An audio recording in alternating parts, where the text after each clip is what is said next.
I don't know. You did. Did I? Yes. No. I didn't see any in the pack. I'm sorry. I got 4 things. Love ya.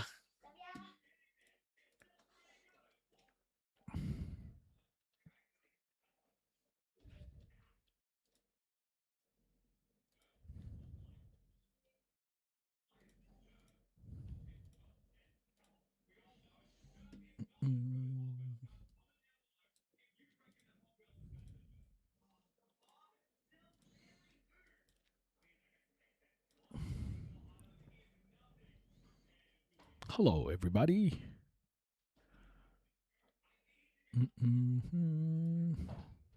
Hey, Baby Walk. Welcome. How are you? How are you? Pandora. What up? Hey, Doug. Hey, everybody. Welcome, welcome. Come on in. Come on in. Come on in.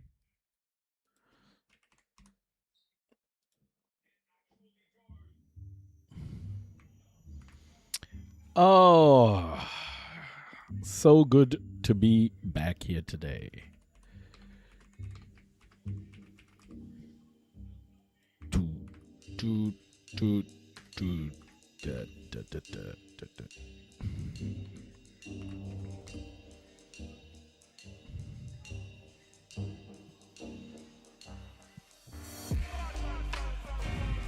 Let's go.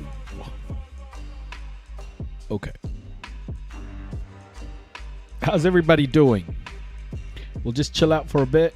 Let everyone join in. I'm just trying to sort out a couple of things here.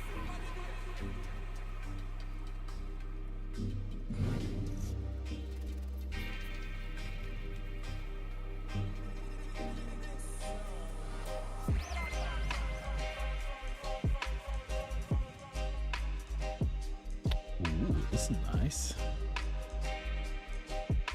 This is very nice.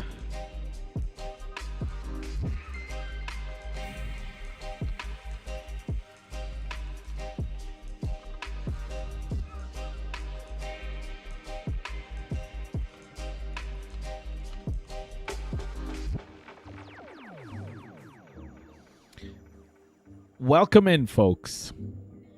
Hey, Flashpoint, welcome. Happy Saturday. Bye. Happy Saturday.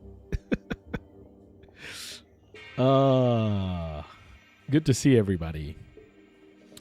All right, let's jump straight in. We're gonna look at you making beats, bro. Nah. This ain't my beats. This is just a copyright free song. I love my dubstep. Big fan. All right, everybody. Hey, so I'll go through what's kind of been happening with all the LinkedIn stuff a bit later. But for now, we'll start off with this declassified report, Declassified UK. I gave Keir Starmer evidence of Israel killing children. He ignored me. This is a doctor who served in Gaza, and a UK doctor who served in Gaza, and very important voice to listen to. We'll start off there. Then we've got Khanna on the future of Israel-US relationships. Then we're going to talk about Palestine 1920. We can do a bit later. We can do after this one, actually. Sky News has just released an investigation into the Minab bombing by the US. This was released a day ago, so pretty keen to get into this one. Then we're gonna look at Palestine 1920. This was released 4 years ago by Al Jazeera, and it's the other side of the Palestine story. I'm really interested in this, so we'll watch this. Then we'll go into Sudan. Sudan exports are at risk with obviously the mass murder going on there by the UAE-backed RSF. Well and truly genocidal, for sure, especially with what happened in Darfur. And then we're gonna understand what's happening in terms of oil prices and everything around. Reopening the Strait of Hormuz. Around Hormuz. So welcome in, everybody. Welcome in, settle in, and let's jump straight into it. I've seen children starved to death by deliberate Israeli blockades. A breastfeeding baby was shot by a quadcopter through the head. So there have been all these instances quoted in the report of specific targeting of children. We're seeing terrible, terrible injuries, and it's relentless.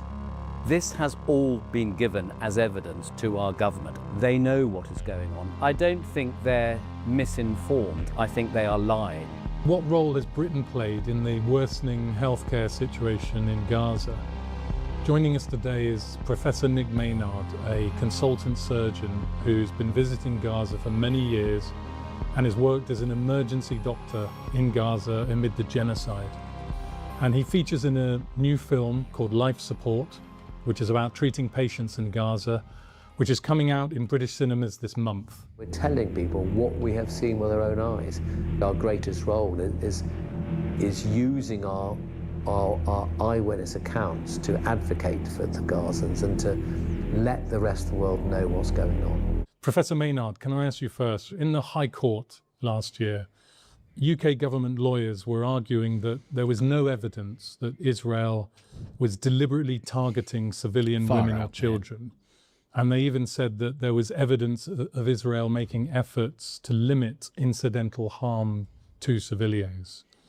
But from what you've seen, the reality is very different than that.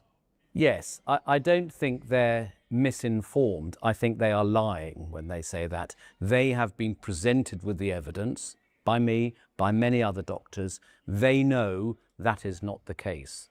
We published in the British Medical Journal last year our evidence of the pattern of injuries sustained by Gazan civilians and evidence of the profuse use of high-energy missiles designed to cause maximal tissue destruction. We described a pattern of injuries that has never been described in a civilian population before. The incidence of civilian injuries were unlike any other conflict in recent times and have only been described before in conflicts such as Iraq and Afghanistan, when there are combatants fighting combatants. This is the first time this has been described in a civilian population.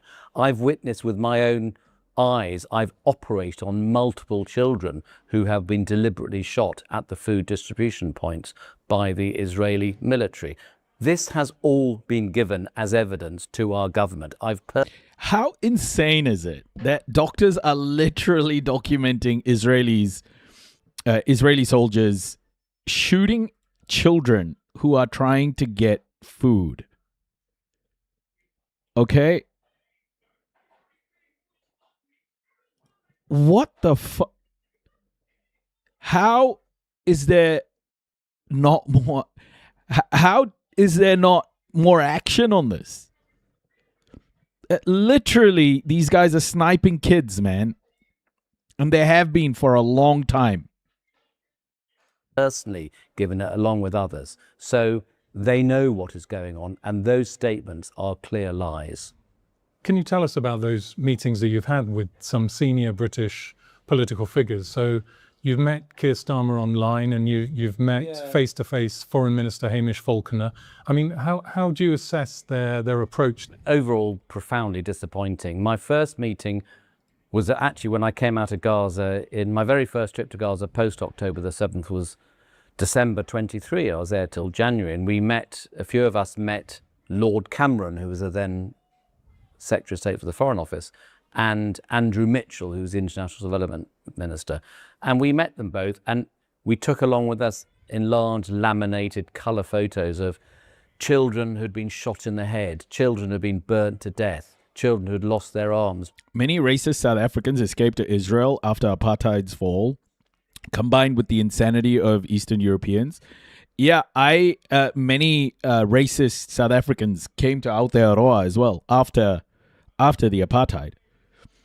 After the apartheid falling, I think a lot of white people left South Africa when apartheid fell, because obviously, you know, when you can't have slaves, what else do you do? And we thought, let's show them this. They will then, I think I genuinely expected them to say, my God, I had no idea it was like that, and then take action. Their reaction was appalling. They did nothing. I've subsequently met Hamish Falconer, who I think was visibly affected. He made it very clear to us that he would do what he could to take it further, but admitted that the government had no leverage with Israel at all. He is, of course, right that my ability to influence developments on the ground is finite. If it was not finite, we would not be in this situation at the moment, but we will continue to use all of our leverage. This guy, man, I don't understand. I don't think these people understand the faces of delivering the propaganda. People like this guy are forever going to be seen as like complicit in this genocide, because these people know what's happening. They know what's happening. You know, when they say don't shoot the messenger, well, this messenger knew exactly what was happening. And to me, history books will definitely record people like this. History books will have memory of people who gave us messages like this, like the US crews, like fucking Gulab Jamun. What's his name? The Patel dude. Gulab Jamun. We had fuck, man, I've forgotten their names now. The Secretary of State. Is it the Secretary of State? All of those people. The American guys. Yeah, Gulab Jamun. This guy. Hold up. What's his name? Patel. Not Cash Patel. Hold on. Patel. He was in Joe Biden's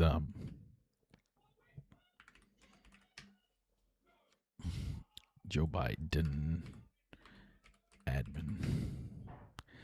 Something Patel. Yeah, Vedant Patel. That's the one. This guy. I call him Gulab Jamun, because he's round and brown, and if you have too many, you'll get a heart attack. If you have too much, you'll get a heart attack. Gulab Jamun. That was his nickname when he was standing up on stage, fucking, you know, regurgitating lies. To try and ensure that there is a change. And during this period, we can perhaps hope that the Israeli political process will deliver results more akin to policy that this House would like to see. We met Wes Streeting, who I think was shocked and did share what we had given him with all his cabinet ministers. The most disappointing was our Prime Minister, I'm afraid, Keir Starmer. We were meant to meet him face to face. It was changed to Zoom at the last minute. And there were several of us who were given a few minutes to describe what we'd seen. We were told categorically we couldn't show any photographs, and the reaction we got was nothing at all. So that was a very disappointing. We've asked for subsequent meetings, have been refused. And the UN Commission of Inquiry report that recently was published said that Israel was committing genocide because of its policy of deliberately targeting children. One of the difficulties in dealing with public understanding of the situation in Gaza and the West Bank is that these children are anonymised. They're anonymised in the statistics themselves of tens of thousands of children affected in this way. And they're certainly entitled to be recognised, to be named in death. We didn't name them because we feared the consequences for their families.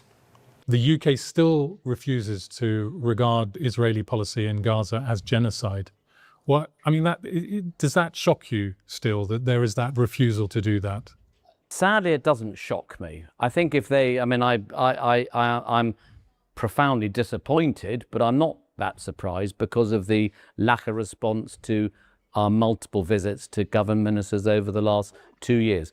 But it is deeply disturbing that they are refusing to acknowledge that, perhaps because they realise they will then be found out to have failed in their obligations when an accusation of genocide has been made. Yeah, this is it. This is it. Like, here is a doctor who's been on the ground, who's helped children, who's helped Palestinians in Gaza with their wounds. He's seen everything. He's seen absolutely everything. He thinks it's a genocide. And it's like, so many of these people will just gaslight you and say, oh, this or that. I'll show you a message thread that I have on LinkedIn with this dude. Just the most insane gaslighting. And then there's a doctor on the ground who's like, this is horrific, and no one's doing anything about it. You've traveled to Gaza many times and you know the territory very well. How would you summarize what your experience has been of the humanitarian suffering that you've seen there in the last couple of years? It's very difficult to put it into words, to be honest. I've known Gaza, and I specifically known the healthcare system for, 17 years now, and it's always been a very challenging place to visit and to work in. But the last 2.5 years, I've had several trips to work in there as an emergency. X-Tiles, welcome. You, I think, became the 3,800th follower on Twitch. Well played. Surgeon, and it's been awful. I mean, it's been indescribably terrible. I've seen things I would never have imagined that I could ever see in my life. And I've been a cancer surgeon for many years. I've seen some pretty awful things in my career, but this was on a different level completely. I've seen almost daily evidence of war crimes. I've seen daily evidence of genocide. I've witnessed what I believe is a very core part of their policy, of the Israeli policy of ethnic cleansing.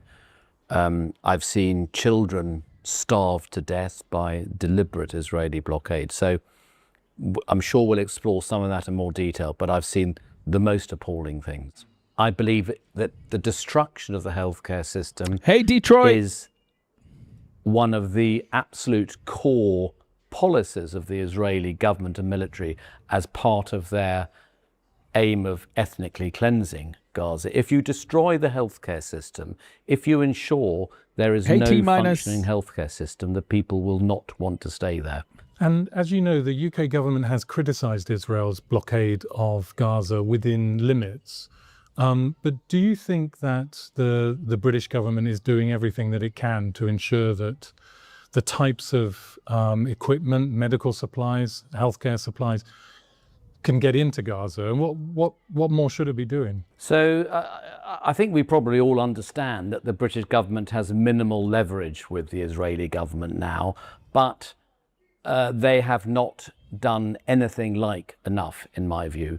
There has been stronger language in the last year. We hear it intermittently, but language does nothing. Yeah. They are still providing arms to the Israeli military. They have been flying reconnaissance flights from Cyprus, the RAF, over Gaza throughout the last 2.5 years conflict, providing military intelligence to the Israeli army. They are still trading. They have not applied an appropriate number of sanctions. So there is a lot they could do. They could call out what everyone else is calling out as a genocide. They could publicly say they acknowledge there is at the very least a plausible genocide, but they have not done so. So I think the language they use is inadequate, but it has not been accompanied by any concrete actions at all. And of course, the Israeli... Yeah. Hey, Dawn, welcome. I'm good, thank you. How are you? This is the thing. Oh, by the way, KP's on Twitch. Welcome. Sorry if I didn't say hi to you. Welcome in, everybody. This is the thing. This is the thing that bothers me is the UK can do something. The UK can sanction. Like a sanction isn't. How can you not sanction, man? Today, 14 Palestinians were killed today by Israel. They're restarting it. It's back into the double digits again. Please say that they are allowing in essential supplies to Gaza, but there's various equipment, various medical supplies, which seem not to be able to still get into the territory. I'm thinking about things like ventilators and even equipment for operating theatres or operating tables, in fact. Has that been your experience, that there's very specific and key items needed to adequately address people that simply are not getting into the territory, and that is a deliberate policy on the part of the Israelis to prevent them getting there? So the biggest problem that's faced the sort of surgery I do, I have been doing abdominal and thoracic chest trauma surgery. It's the real fundamentals about the ability to create a sterile field, the ability to operate and minimize the risk of infections. I had 1 2-week period when we had no sterile drapes at all in the operating theatre. You need sterile drapes to create a sterile operating field. We had none of those. Often gloves would run out, so surgeons would be washing their gloves in between operations. You didn't have the full set of sterilizing kit to sterilize all the operations. Some weeks we had no water in the operating theatre, so you couldn't even scrub up properly. You just had to... This is the insane thing. There's so much information about Israel's blockade, everything, but there are still so many deniers. The hate against Islam, the hate against people in the Middle East, the hate against Palestinians in general, it's all coming out. It's this bigotry. It's the most like concentrated form, such an extreme form of racism by the West in particular, that and dehumanization that can only be the answer to why this is being allowed to happen. Like, these are human beings being blockaded from humanitarian aid, being collectively punished, all war crimes, being ethnically cleansed, being the targets of genocide, and no one can do anything. This is what racism really does. It is a structure of violence, and we're seeing it. It's raw. It's right in front of our screens now. We can see it. This structure of racism, it's so... Nice one, Ari. That's very cool. Look, I have so many monsters. Good on you. I'll come see it later, okay? Then I don't see someone else's island. Come. Don't see someone else's island. Then don't see someone else's island. Yeah, sure. Look. Don't see the plant island. Is logging in. Look. That's very nice, Ari. This is someone's island? Yeah. Wow. I'm showing Dada. Thank you, Ari. Aaron, I'll come see you later, okay? You go sleep. When? Baba. After I finish my life. How much more minutes? It's gonna take a couple of hours. How much more hours? Probably 2 hours. Go sleep. I'll come cuddle you. Go. Good night, my love. You're not going to sleep yet?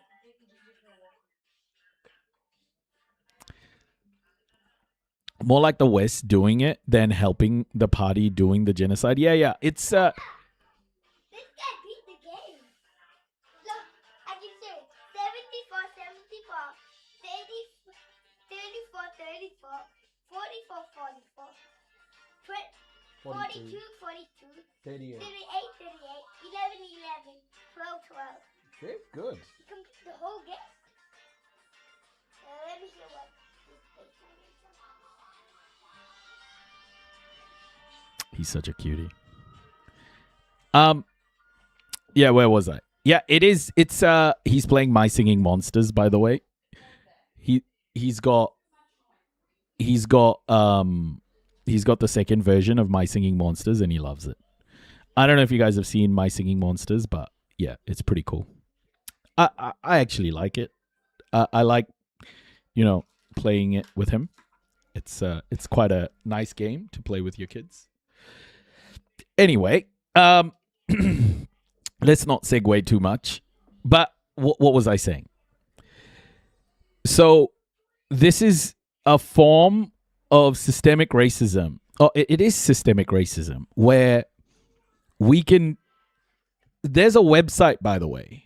It's called Archive.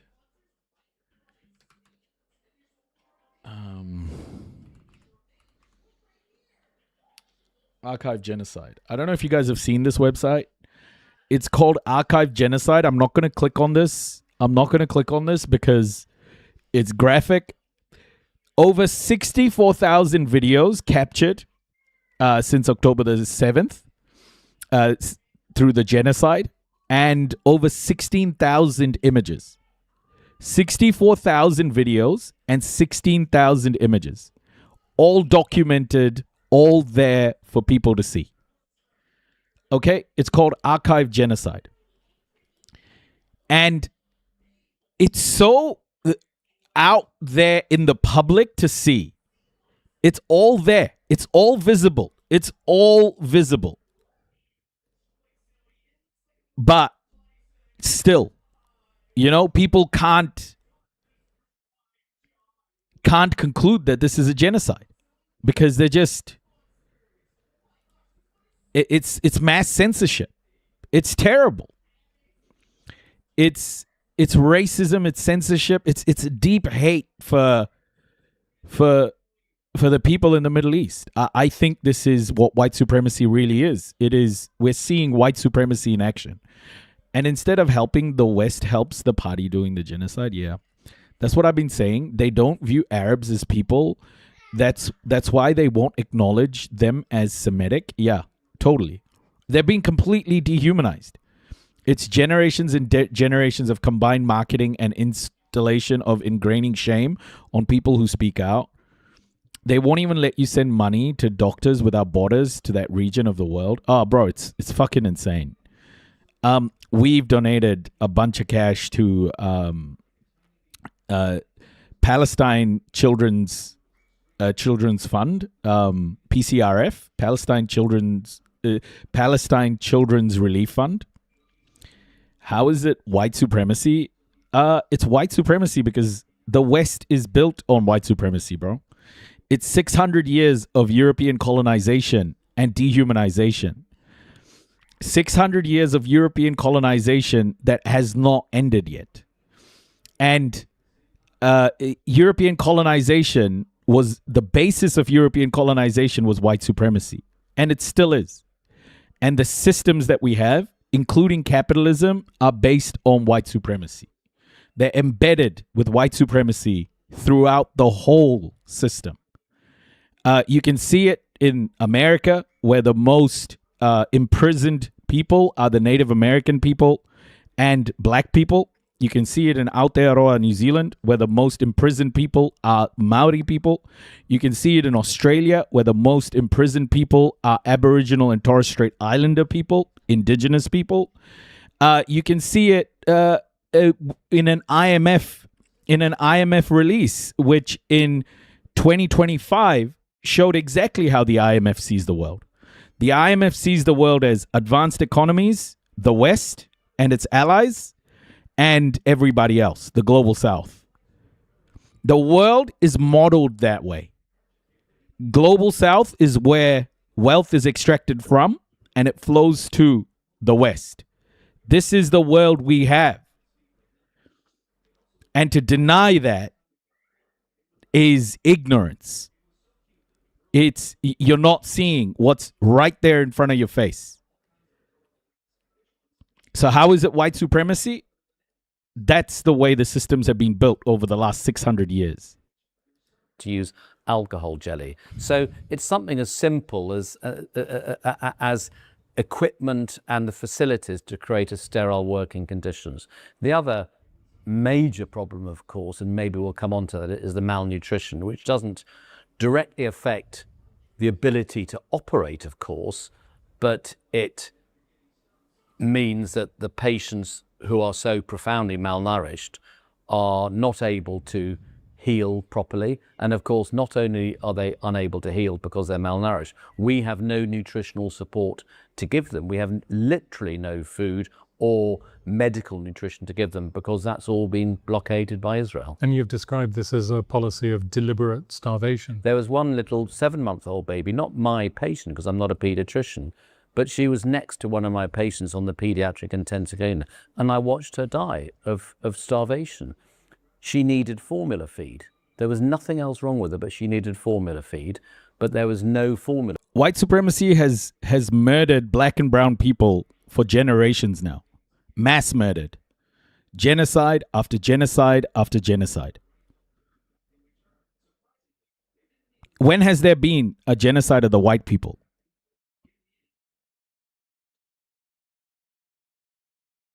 They even dehumanized Jews to not be white. In the last 600 years, when did white people get genocided? Feed in Nasser Hospital at that time. And what made it even worse was that 4 days before she died during my last stay there, 4 days before she died, some American doctors who came in to Gaza to join the team I was with there had heard there was a lack of formula feed. So they brought formula feed in with their luggage.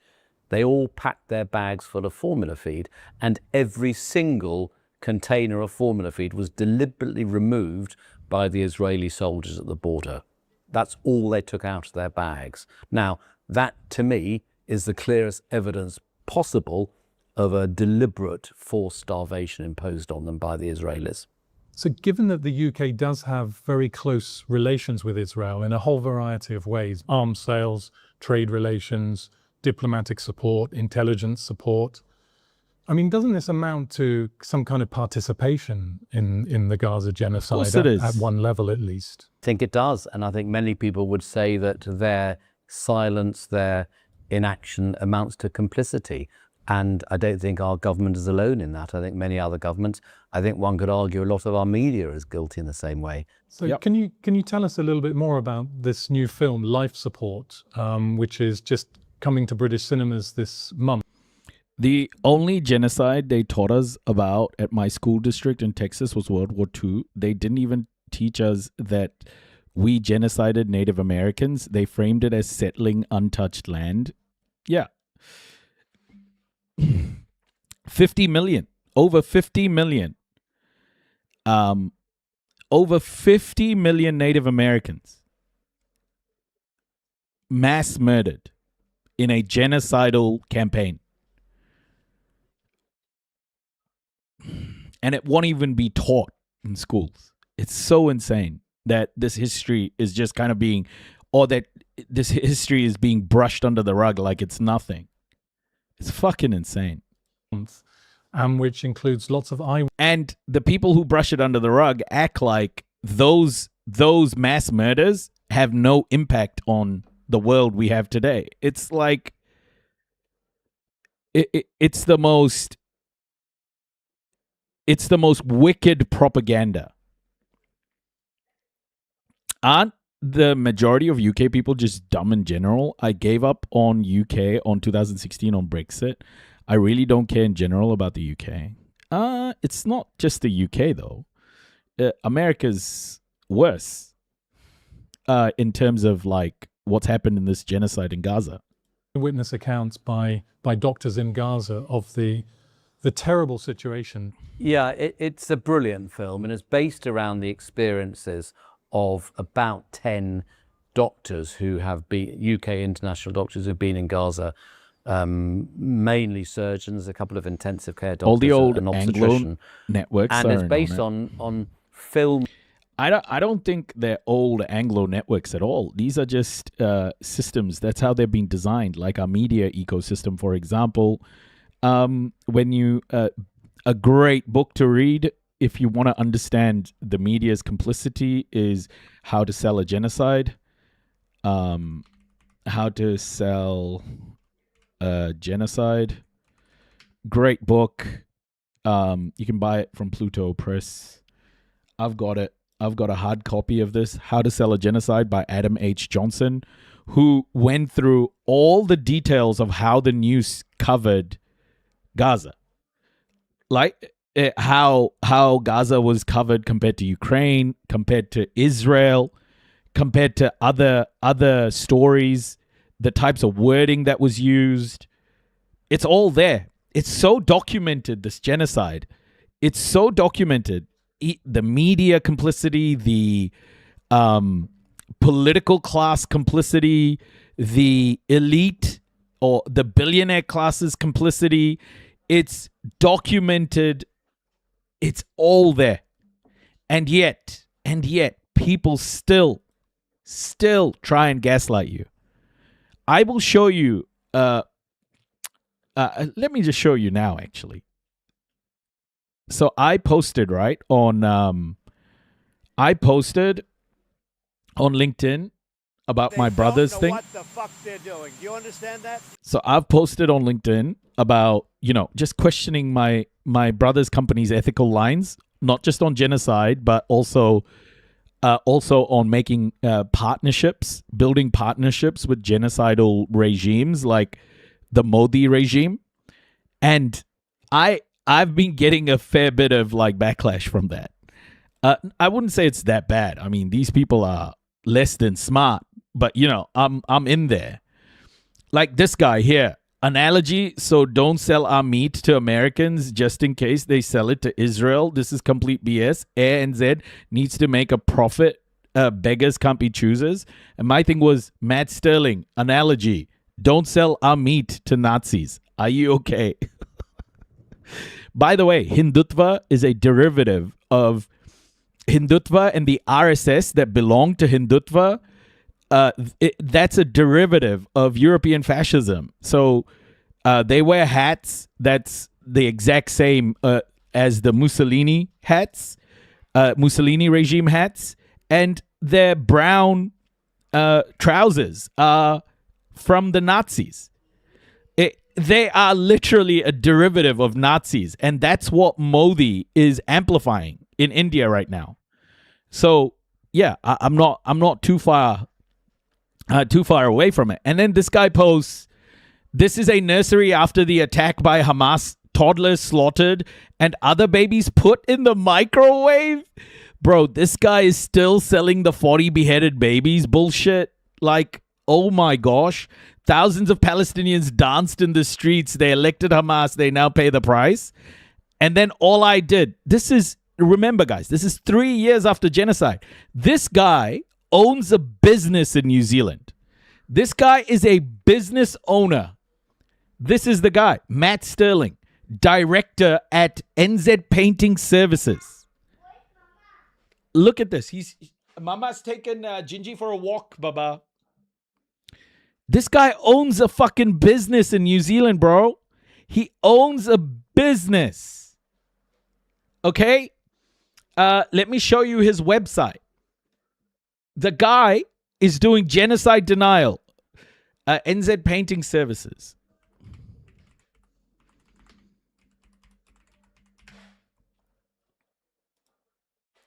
This guy.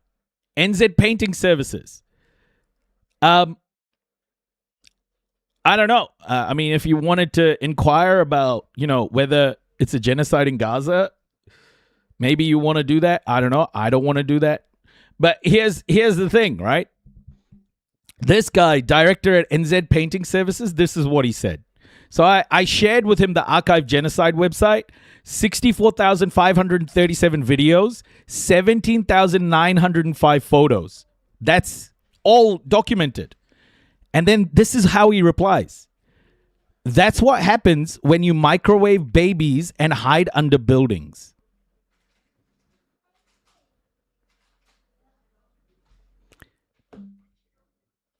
Can you believe this? So brazen. Like, let me just, if you want to have a look at his website, let me just post it here.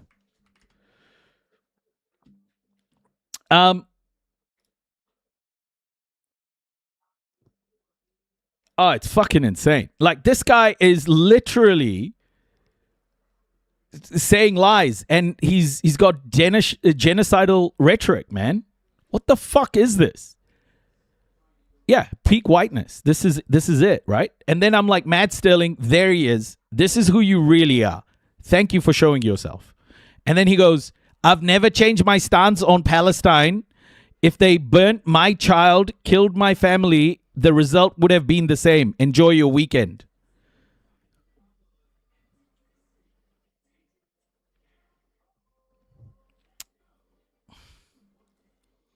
What an insane dude, eh?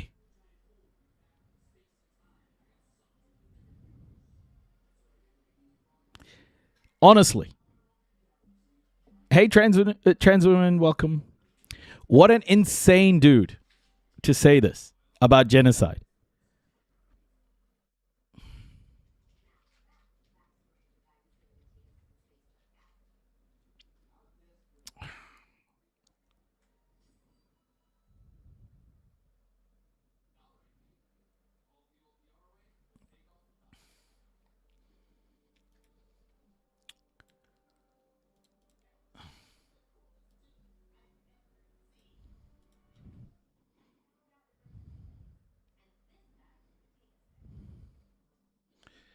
Just the craziest fucking people, bro.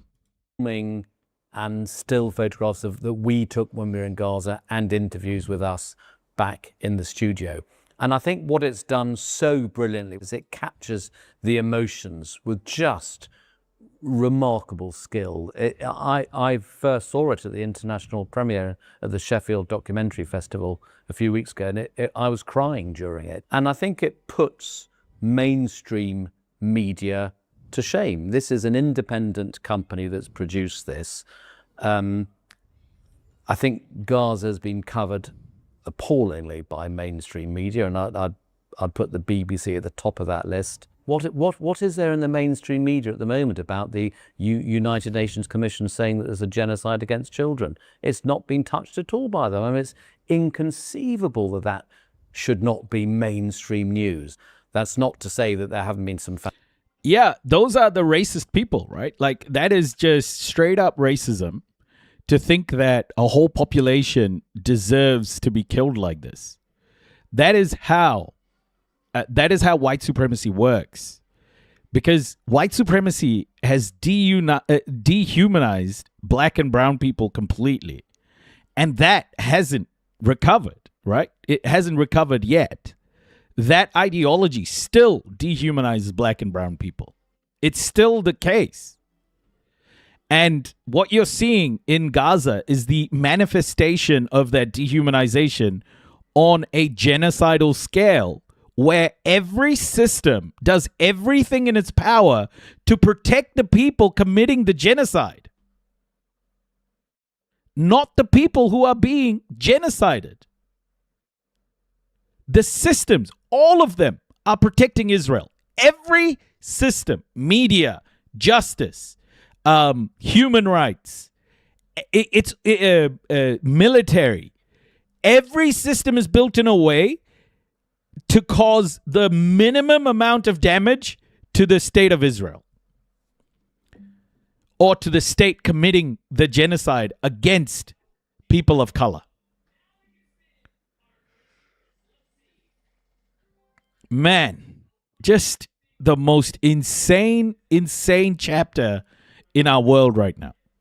Fantastic journalists in the BBC and other media outlets who've been trying to get these stories out there, but they've been held back by their senior editorial boards. And I think many other conventional media outlets have been very quiet, which is why it's so important that independent outlets like Declassified and others to allow us to give our evidence, because it has to be heard by everyone. Thanks for watching this video, and if you found it interesting and informative, please go to our other videos and subscribe to our YouTube channel. And if you feel able, please support our work by going to declassifieduk.org/join. Yeah, I am very disturbed by people like that dude. I am so disturbed by people like that dude. I think when you have a business, people should know what your views are, especially if you're the owner of a business. People should know exactly what your views are about the mass murder of people, because that view right there is a racist, white supremacist view, a genocidal view, a dehumanizing view. And I need to figure out how to make sure that people can find these sorts of information.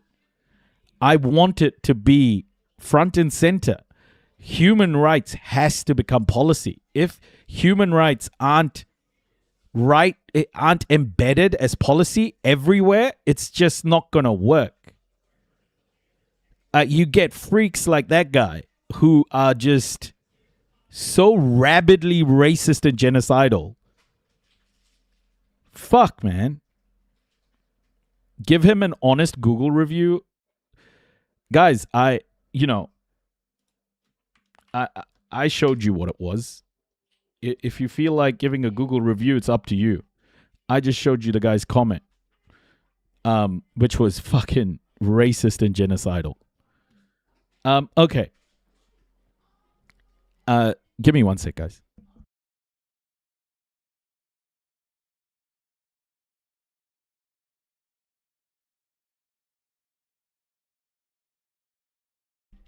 Okay. All right. Let's move into the next one. This is Khanna.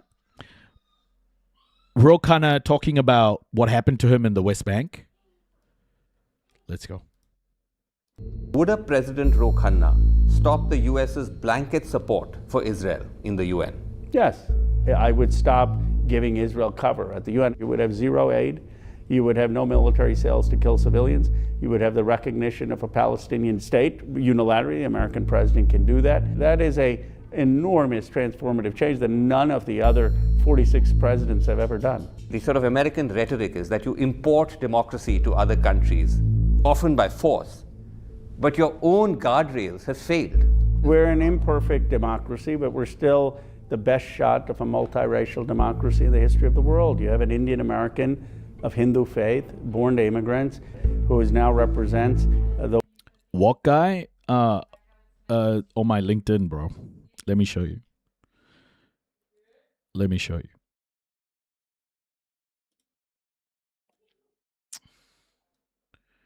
This guy, Matt Sterling. So I posted asking about Air New Zealand's ethical lines. Like, do they have any ethics on building supply chains? Because they're now starting to court and, build partnerships for Aotearoa New Zealand with India, with the Modi government.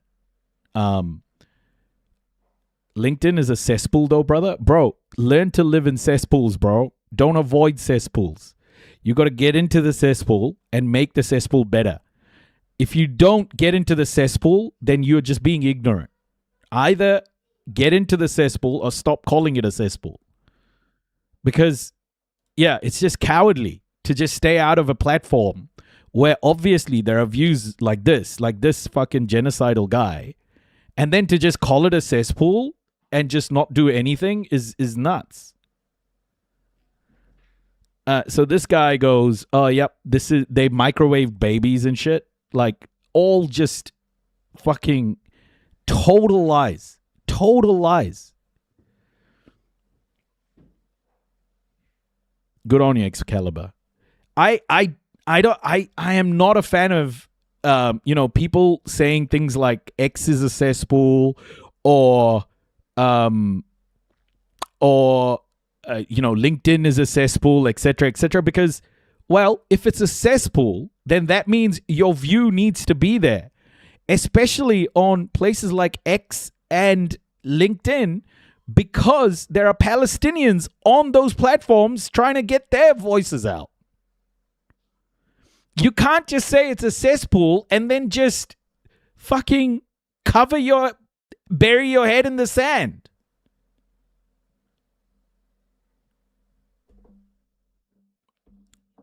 Do the work. There's a genocide happening, bro. Yeah, anyway, it's this fucking dude. Oh, man. These people are just crazy, dude. Fucking crazy. The wealthiest district in the world in Silicon Valley. We're building a nation of people of all different faiths, all different freedom struggles. Are we imperfect? Sure, but we are trying to do something that no nation in the history of the world has ever done. America's closest alliance, the one it has with Israel, has become the defining test of its Yeah, exactly, Excalibur. 100%. global credibility. At the center of that debate right now stands US Democratic Congressman Khanna, an increasingly influential voice in Washington, who has said he's considering a run for the presidency. Doesn't matter. Doesn't matter. Who gives a shit? If you're not posting and speaking up on platforms like that, do you think these people are any different? I can guarantee you these cesspool fucking people have an X account. Under some anonymous fucking thing. And they have an X account and they're posting absolute racist trash. Do you think the biggest lie sold to all of us is that politics and business exist in their own little lanes? No, bro. Politics and business only exists in two different lanes for the working class. The working class is made to behave that way. They exist in the same fucking lane when you are part of the CEO, the chief executive, the executive class, or the boards, or wherever. The elite, as they call them. I'm fucking not elite, but if you exist at that level, you can play politics and business all you want. But you can't play politics and business if you're the working class. Keep your mouth shut, put your head down, and do the work. That's what they'll tell you. No. It's in your fucking right to speak the fuck up. If you see a genocide and you choose not to speak, that is your fault.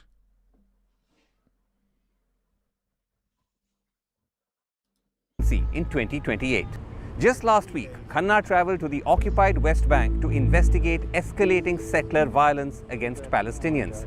He isn't the first to do this, but his experience made headlines. Congressman Khanna, who has hinted at a presidential run in 2028, is home after a 3-day tour to the West Bank. Democratic Congressman Khanna of California says he was detained by Israeli settlers during a visit to the West Bank last week. You had these settlers brandishing M4s, kicking the tires of our van, laughing at us, mocking at us. Don't let people who support genocide have a free ride. LinkedIn is business and politics. You cannot separate the two. They banned me for 2 years on LinkedIn for speaking up about Palestine. 2 years. I had a ban. And then they restored my account again because they knew they couldn't just keep me off the fucking platform for speaking about Palestine. There's a literal genocide.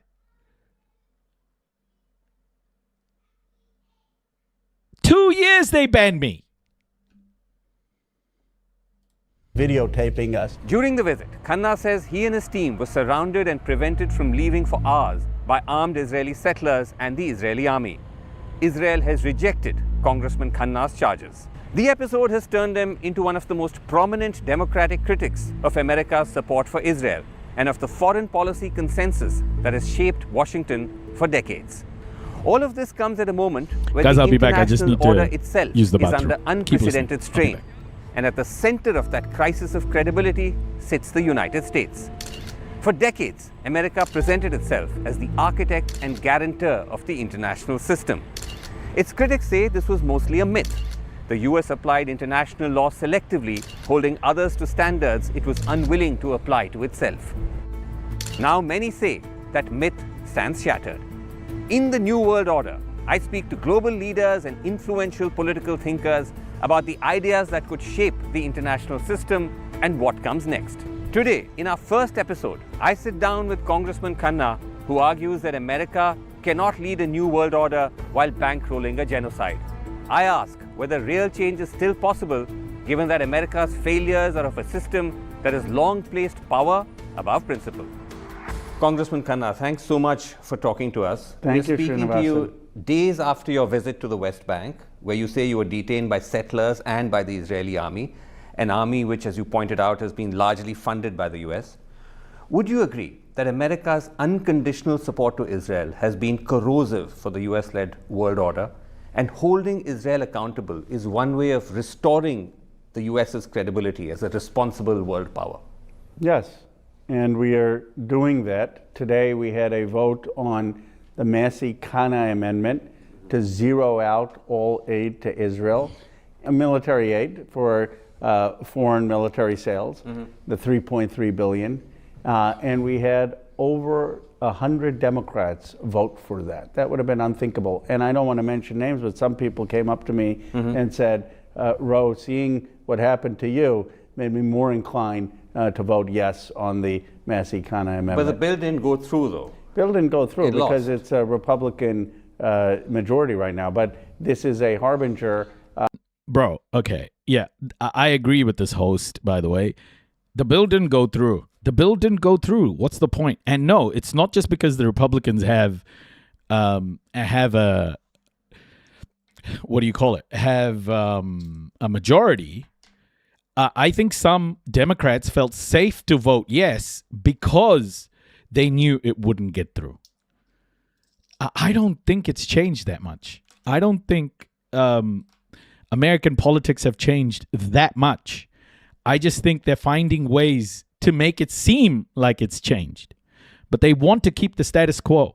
Of what will happen when we have Democrats in power. But I'll come to the bill, and I'll come to the sort of the question of arms supply later. Let's just start with your incident, which is far less of a mountain to climb. It should have been a no-brainer for the US government to push Israel to take action. Instead, Israel has been attacking you, saying that you did this as a publicity stunt. Right. And yet there's silence from the White House, from the State Department.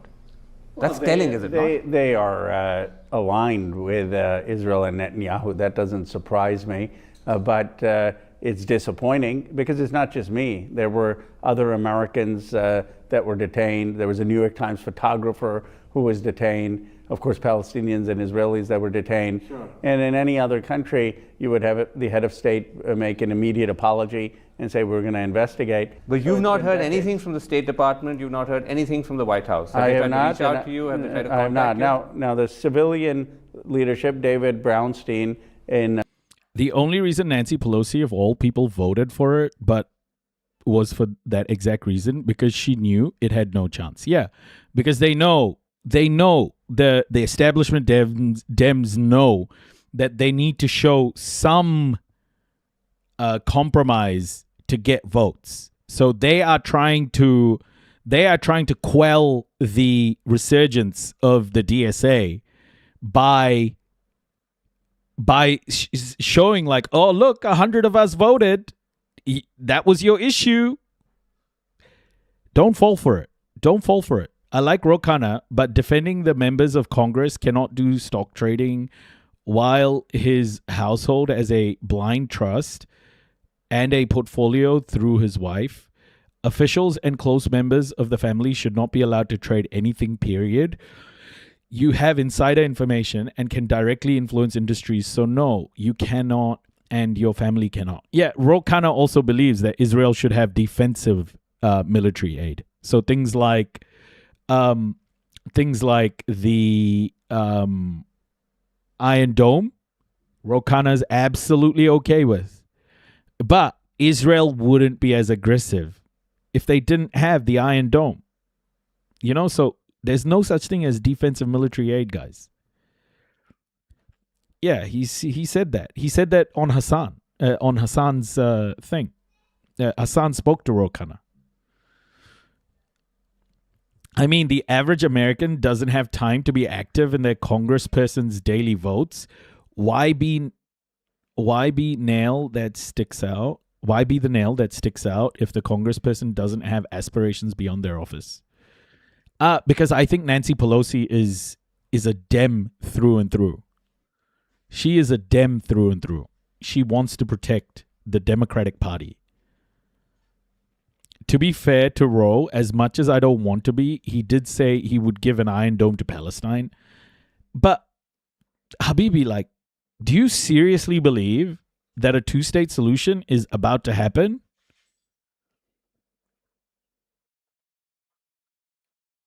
Like, that assumes that there's a two-state solution. How the fuck is Palestine going to get an Iron Dome when there's no two-state solution? This is what I mean. They're saying things that are safe for them. They're saying things that have no consequence to the status quo. Right? Like, nothing they're doing changes the status quo.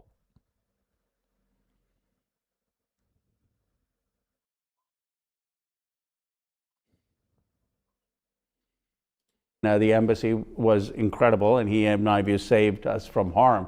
He contacted the Israeli embassy, got our van out. Sure, but that's one embassy employee. Yes. In fact, it's interesting because the U.S. ambassador to Israel, Mike Huckabee, has actually taken... Bro, Israel, no chance of there being an Iron Dome in Palestine. Ro Khanna knows that. In what universe does he think, number one, a state of Palestine is possible with Israel being in its current configuration? Nothing these people are doing, I'm including Ro Khanna in this conversation, nothing these people are doing is changing status quo.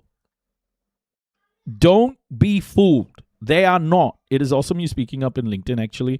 The core of job market corporate culture. Oh, yeah. Fuck yeah. We have to do it. He's going along with ignorance. Yeah. Can any of the two parties ever be changed at this point? I don't think so, man. This is what I was saying about Hassan. I'm glad he thinks that he can change the Democratic Party. But at this point, that systemic racism is deeply embedded, that neoliberalism is deeply embedded, and it's a sickness at this point. I don't think it can change. I don't, but I'll be surprised if anything happens. Israel side, he tweeted saying, "We did not know a member of Congress was coming.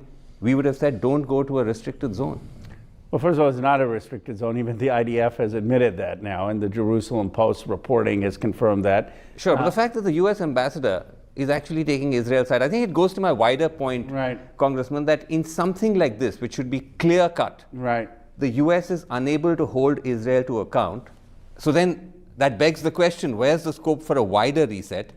But I'll come to that in a second, to the accusations of a publicity stunt that was being held against you. It's not just coming from Israel, it's Republicans, it's even some Democrats, it's all over social media.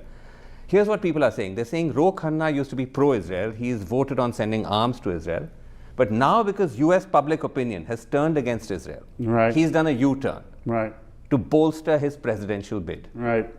Well, I did vote for aid to Israel. Ironically, I voted for the aid that was used to detain me and other Americans. But my... Yeah, I think a lot of the world has changed its views after October the 7th. I think on this one, I'm going to be like, okay, yeah, man, of course he voted on stuff like that. But then you've got to ask yourself, Ro's been in politics for so long. Ro's been in American politics. He knows the dynamics between Israel and Palestine. Like, why did he keep voting for Israel? I think that's a valid question.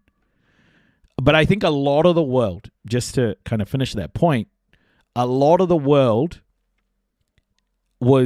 got educated after October the 7th. After seeing all of this carnage, after seeing so many blown up children, and just the violence over the last 3 years has changed a lot of minds. It's hard not to have done that. You know, some people took longer than others, which is kind of fucking insane. But yeah, it's been one of those things.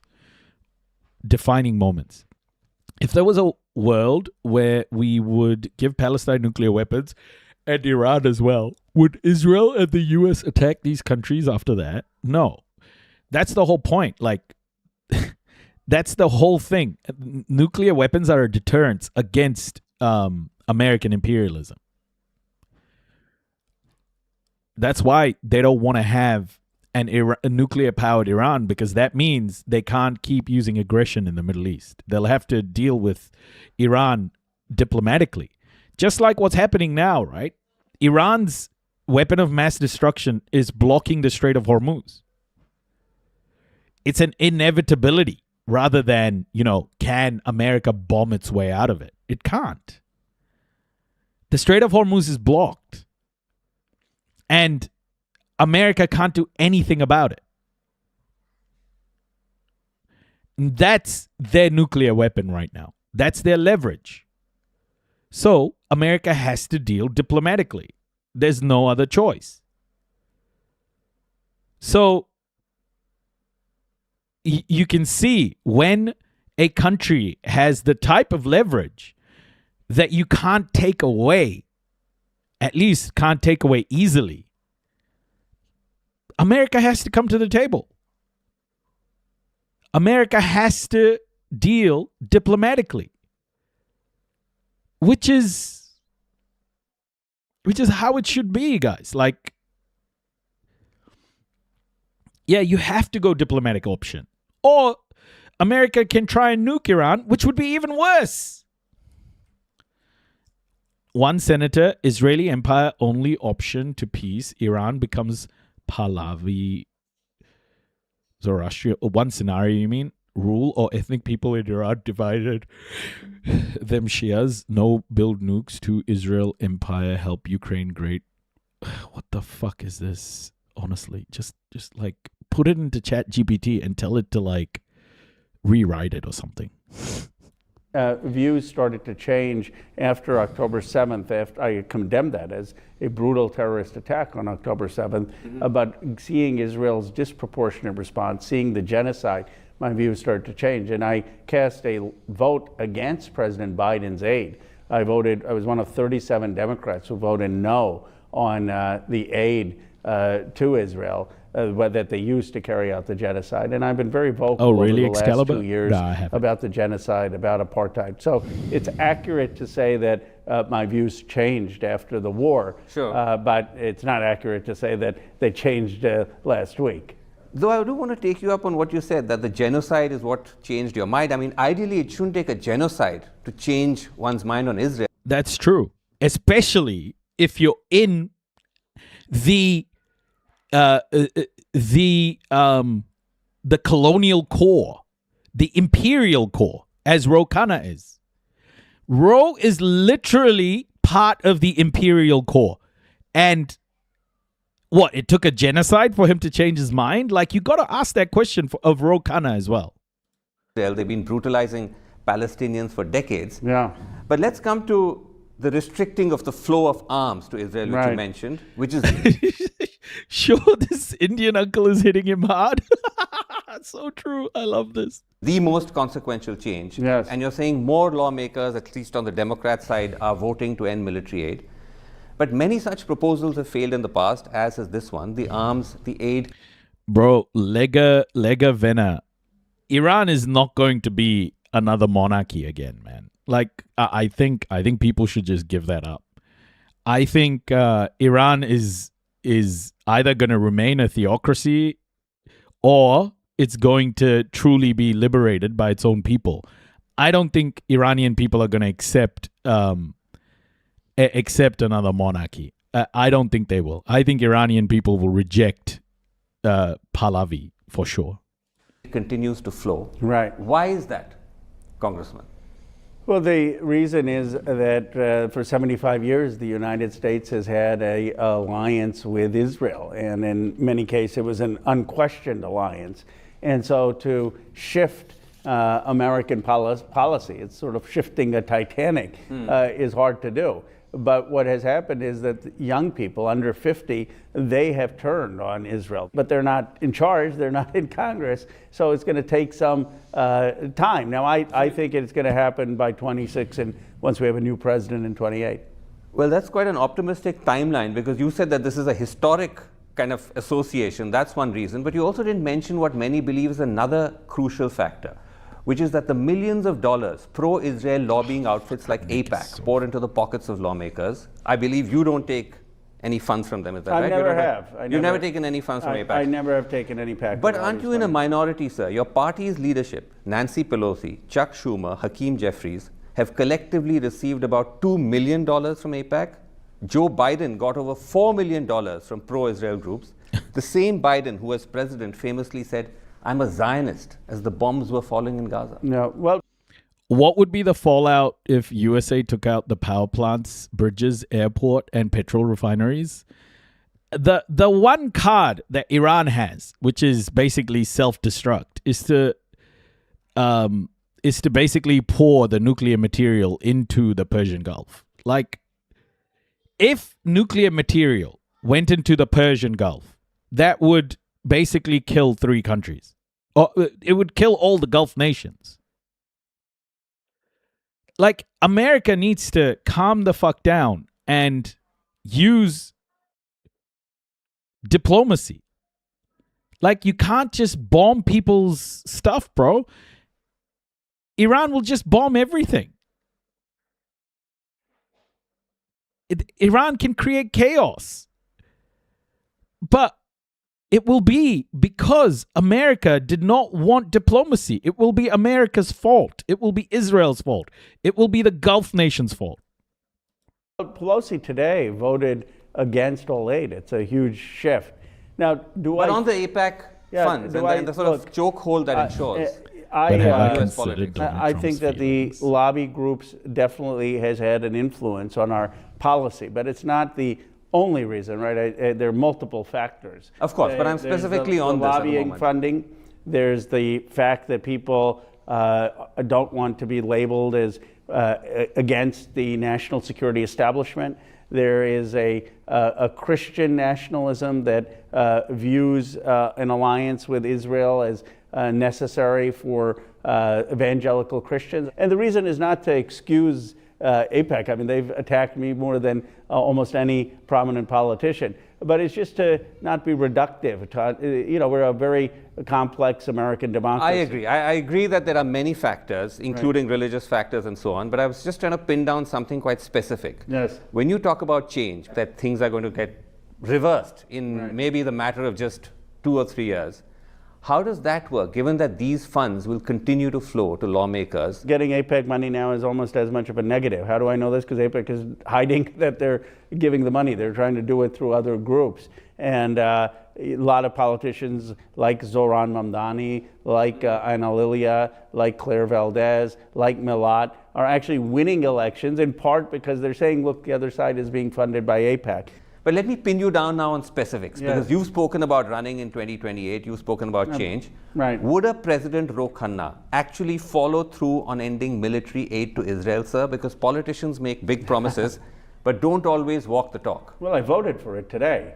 Not only did I vote for it, I led the amendment. It was the Massey-Khanna amendment to zero out all foreign aid from the State Department. And I've said that I would be for zeroing out all of the defensive aid in the defense budget, which is going to be coming up in a couple weeks. But you're okay with Israel buying defensive weapons from you, even though, according to you, Israel is committing a genocide. You said that Israel is an apartheid state. Yes. Why would the US sell weapons, defensive or offensive, to a genocidal apartheid state? Would you sell weapons to other countries, even defensive weapons? Would you sell it to Russia? Would you sell it to Iran? Would you sell it to the military junta in Myanmar, which is accused of committing human rights violations? I think it has to be context by context. But my view is that if we end all aid, if we recognize a Palestinian state, which an American president can do on day one, if we stop military sales that are being used to kill civilians, that it would be so much pressure that Israel would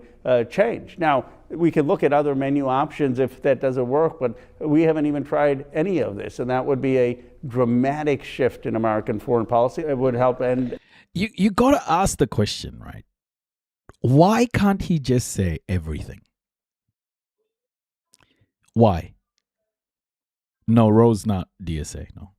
Why can't he just say all military aid? I just don't get this. Like, what is he saving by saying that, you know, we could still sell them defensive weapons? Like, what is he... Does the Leahy law allow that? Even does the Leahy law allow defensive weapon sales? I think it's all weapons, right? Like all military aid stops. But he's talking about buying, I guess. Come on, man. Like, just say everything. The thing I've been confounded by the most is the constant "that's an anti-Semitic dog whistle" call-outs by leftists. There are plenty of people who use the term Zio as a shorthand for Zionists, and apparently leftists have classified that as anti-Semitic because some Nazis also use it. It's pissing me off that the feelings of white Western Jews are in such high consideration when speaking of the liberation of Palestinians. Why? Like, why can't white Western Jewish feelings be at the same level? Why can't it be equitable to everyone else? Like, I think people protecting white Western leftist Jews is absolutely should be done, just as people protecting Islamic people should be done, or people protecting other minorities should be done. The problem is other minorities aren't protected in the same way. But that doesn't mean that the protection for one should go away. I mean, if it's a dog whistle, it's a dog whistle. I don't think that's performative, because we wouldn't want any dog whistles used against Islamic people either. Right? Like against Muslims. There are loads of dog whistles. But if you say one dog whistle is not dog whistly enough to be used as a dog, to be called a dog whistle, then you're making the rest of the dog whistles, you know, there are gray areas for other dog whistles. Like, guys, this is the one thing I just cannot agree on. When we start talking about things like white Western Jews and why are their feelings, why do their feelings matter? Well, because if their feelings don't matter, then no minorities' feelings matter. Like, we have to protect minorities. That goes unsaid. But the problem is, it's protecting minorities isn't equitable at the moment. It's lopsided. So it's not about bringing down protections for the other. It's about raising protections for everyone. Like, we don't want to bring that down. We just want it to be equitable for everybody. That's the way I see it.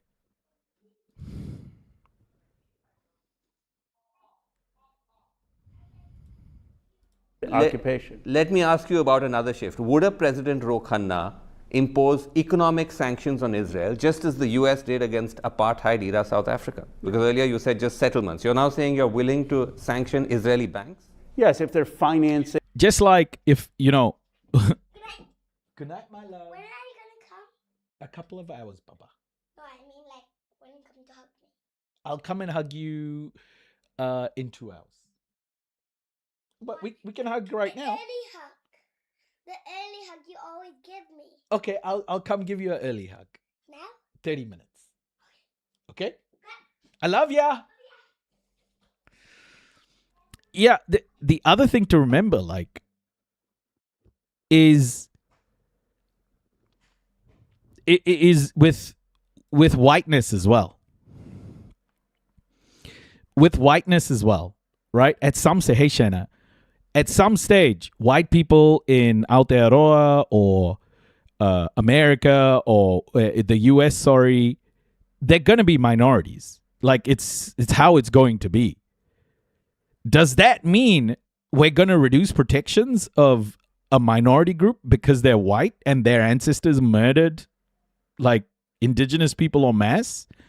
No, bro. We want everyone's protections to be at the same equitable level. That is what equity for all means. An equitable world for all means. It's fairness. That's the problem in the world right now, is there are groups that are being prioritized. Human beings should not be, like, we shouldn't be prioritizing groups based on whatever historical connection. All groups should have human rights. It has to be equitable in nature.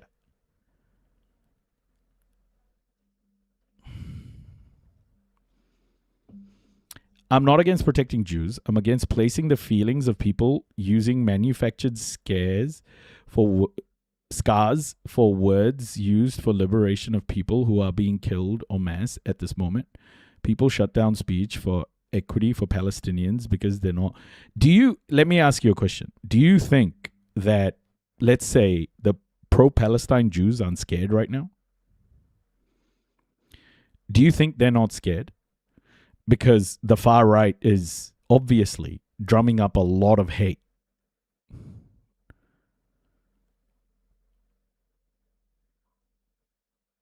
Do you think Jews in general, not even pro-Palestine Jews, just Jews in general, do you think they're not scared right now? And then I'll ask you the same question. Do you think Muslims aren't scared right now? Bro, they're all fucking scared. The problem is that we're addressing the fear of one group, not everybody equitably. It's not bad to care about how other people feel. It's just that we're prioritizing one group's fear over so many others too. It has to be equitable. Honestly, bro, like the rhetoric I hear about Jews online, like there are people who come into my live who say things like Hitler was right, who say things like the artist from Austria was right, who talk about genocide denial of the Holocaust, like, oh, it was never 6 million people, kind of stuff. Like they've come into my live before. Frankly, I think it's horrifying. Like, how fucked do you have to be to not understand what Hitler did was absolutely fucking, like, horrendous? People saying they're afraid about people at the Columbia protests are like white people saying they're afraid. Yeah, man. Like, I agree with you. I agree with you that there are people taking advantage of the situation to conflate Judaism with Zionism, right? They're doing it.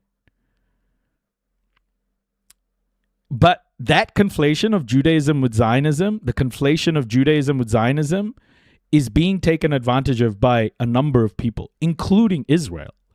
Like Netanyahu constantly conflates Judaism with Zionism. I was listening to Omer Bartov the other day, the Israeli scholar, and he was very clear. The problem is the conflation. Like, even that guy who lost in New York to, what's that guy's name? To Mamdani's guy. The Jewish guy that won, who got endorsed by Mamdani, that guy's opponent, Brad Lander's opponent. Brad Lander's opponent, he said in an interview with Jake Tapper, he's like, the problem is we're conflating Jewish people in New York. We're conflating Jewish people in New York with the state of Israel. Like, he said it after he lost. He's like, yep, anti-Semitism is increasing, and it's happening because Jewish people in New York are being associated with the state of Israel. And this guy is a genocide denier. Dan Goldman, yeah, he's a genocide denier. So even this pro-Israeli crowd isn't sure about where they stand, you know? But Netanyahu, his government, and the far right in Western nations, they constantly conflate Judaism with Zionism. Zionists conflate Judaism with Zionism. The far right, the Nazis, conflate Judaism with Zionism. That's not good. Could you, as a Democrat, just say what the majority wants during the election and simply do what's right for minorities after, for human rights, healthcare, for housing, for everything? The president is not liable for what they say on the campaign, right? Lie your way through. No, but New follower detected. You can't lie your way through, man. Like that's how people like Joe Biden and Kamala Harris and Barack Obama, all of these people get into the White House because they're always, I mean, you can, yeah, they always do, but they don't do it in the benefit of the working class. They always do it in a way that benefits the private sector. Their friends, corporations, billionaires. They'll never do it in a way that benefits the working class because there's no return on investment there, right? Like, the more time they put into the working class, the less return it is for them. The illegal settlements, which many of them are. Any construction company, any bank, any government official that's involved in the settlements in the West Bank, I would be open to sanctioning them. But why such a narrow definition of sanctions, though, given that the whole country, I mean, the idea of genocide is something that implicates the entire state? Why narrowly limit it to settlements? This would make a big difference. If you're sanctioning Israeli banks, you're sanctioning government officials, you're sanctioning construction companies. What steps would a President Khanna take to hold Benjamin Netanyahu and his cabinet accountable? No, you should keep going with that line. He should keep going with that line. This whole, we'll sanction settlements shit is another thing to maintain status quo. So Khanna has done all of the things that helps maintain status quo. Okay, he's like, oh yeah, I'll give the Iron Dome to Palestinians when there's a state of Palestine. When the fuck will the state of Palestine be there? You know? My bill got 100 votes, but it didn't pass. So maintain status quo. And, we'll sanction settlements. But that's not going to change status quo. You see what Khanna is about? Khanna is about establishing and maintaining status quo by seeming like he's making positive changes. I just don't think this is will it change status quo? I don't think so, man. Khanna isn't the guy. For the genocide in Gaza. Well, I've said that he should be tried under the ICC and the ICJ, and I have supported that process to take place. But the U.S. is not a signatory to the ICC. So what role would the U.S. play then? Well, the U.S. would support it, support the ICC's investigation, support the ICJ's findings. Just like I support Putin being tried at the ICC, I would support Netanyahu being tried at the ICC, and I would But you won't initiate it. Well, it's already been initiated. I'm happy to initiate it again, but it would be redundant. I mean, it's not that I'm not supportive of it. Would you recognize the Palestinian right to self-defense? I know this is a question you got asked recently, that if Palestinian civilians are killed, are they then okay? Are you okay with the fact that they can legitimately attack Israeli military targets? Same standards, by the way, for Israel applies to them, yes? Well, my view is violence doesn't beget violence, and that would be disastrous for Palestinians. First of all, the people in charge in Hamas have shown no distinction between civilians and soldiers. But that's not Why can't the Palestinians defend themselves, bro? What the fuck is this? Question. I'm saying if they're not making that distinction, that's wrong. But we have to look at the reality on the ground. And the reality on the ground is that Hamas is in charge in Gaza, and Hamas slaughtered civilians. You talked about nonviolence. When it came to Israel, though, your position was the same as many others, that after they were attacked on October 7th, they have the right to self-defense. But not a of course, not disproportionately. If they are proportionately targeting Israeli military installation sites, individuals, that's fine. But this is the argument that people made in the Indian independence movement, who said Gandhi was wrong, we should take up violent arms against the British. This is the argument people made in the segregated South. This is not about violence versus non-violence. Let me finish. This is about equal principles for both sides. And what Gandhi and King understood is when you have... See, this is why, man. Khanna isn't the guy you think he is. He isn't the solution at all. He is more of the establishment. He just can't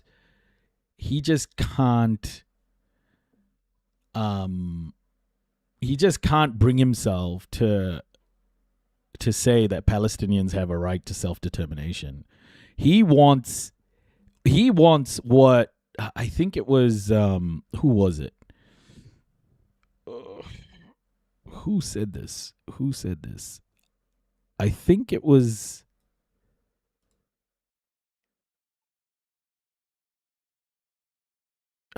man, it might have been Anthony Blinken or maybe even Bill Clinton, actually, weirdly. One of them said that Palestinian self-determination can only happen... Oh, Mark Carney. It was Mark Carney. Mark Carney. Oh, I'll show you guys the quote. Mark Carney.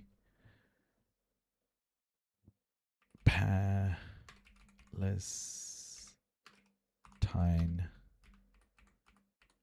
State. Yeah, I'll find the clip. Hold on.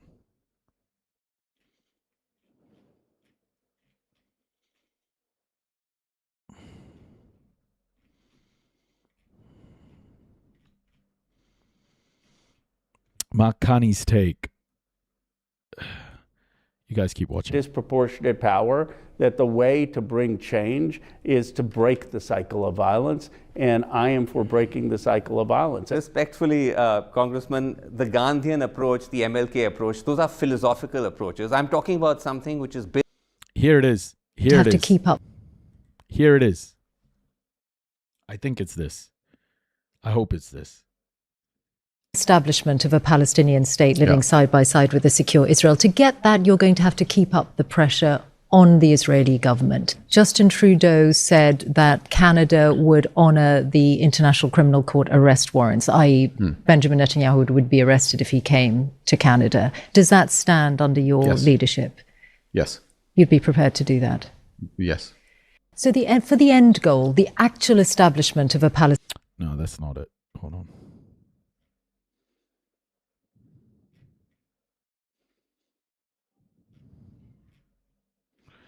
No, I need to find it. Hold on.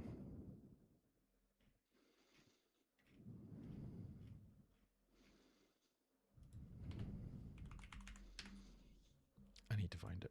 Built into law that if you are attacked, you have the right to self-defense, and that should be applied equitably to all parties. But I'm a political actor, not a legal scholar. What I'm saying is what I would support, the type of policies I'd support, and my framework would be a pragmatic framework of what will improve the lives of Palestinians and to improve the lives of Israelis. And in my view, that is a non-violent approach. I think that argument is just coming from the pace of equal rights for all.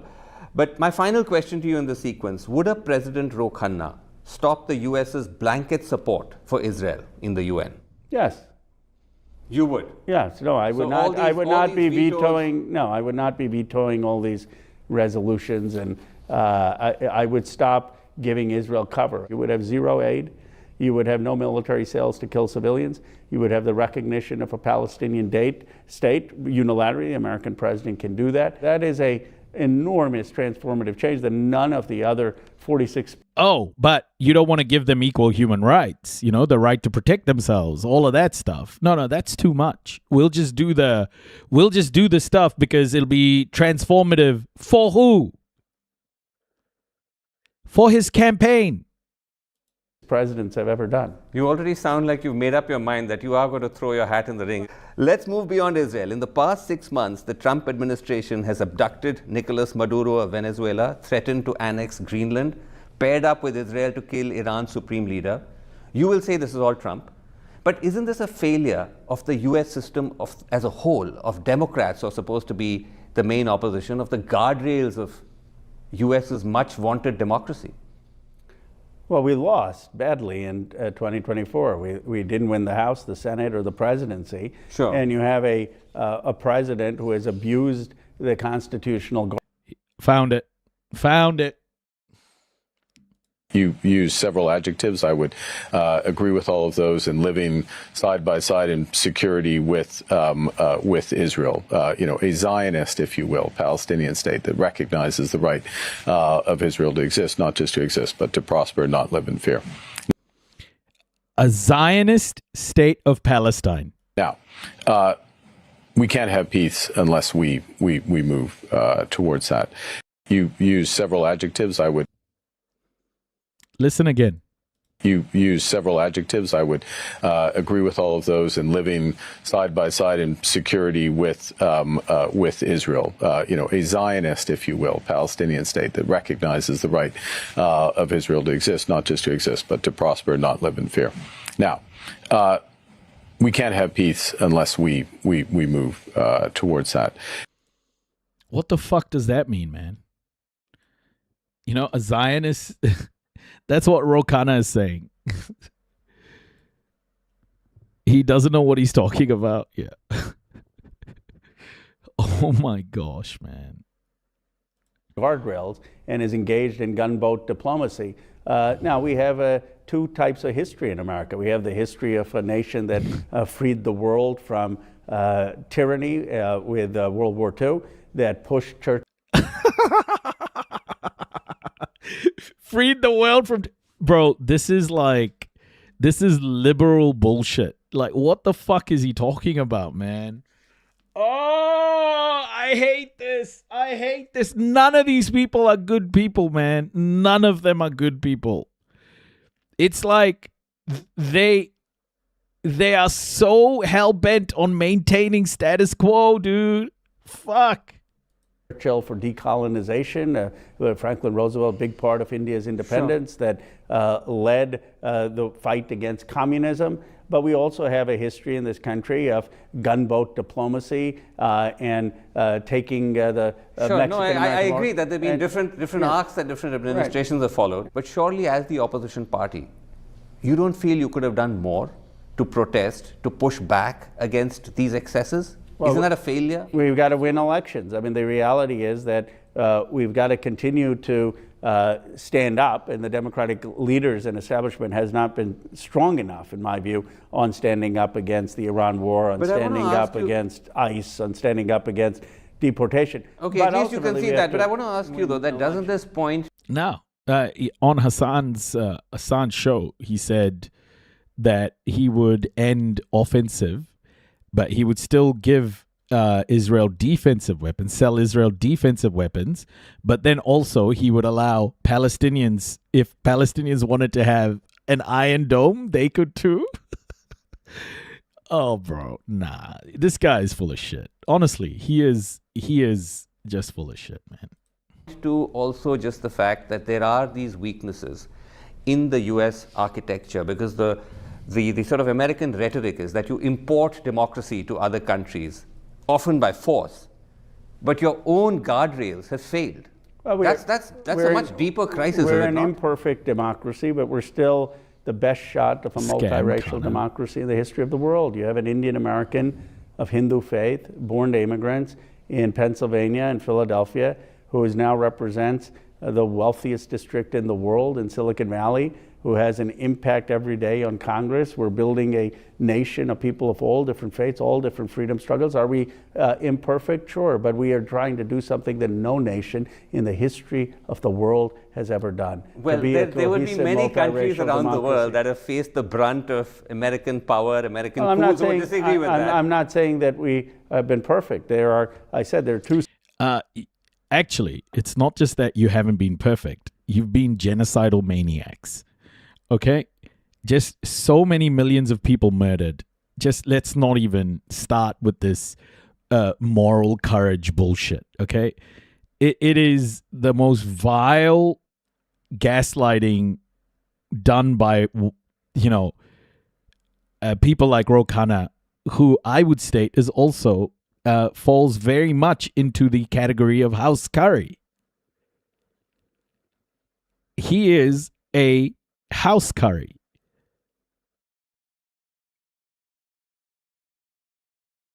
It's sad, bro. It's fucking sad. How can you be patriotic about mass murder like this? Like, these people are so indoctrinated. I hate it.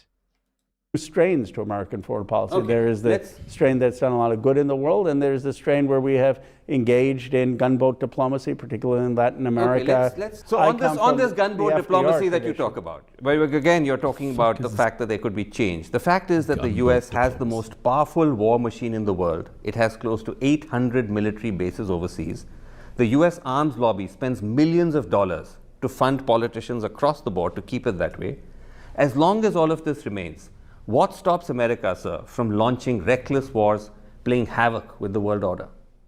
Well, not every American president has done that. Jimmy Carter didn't do that. Barack Obama didn't do that. I mean, what? Barack Obama didn't do that? Oh,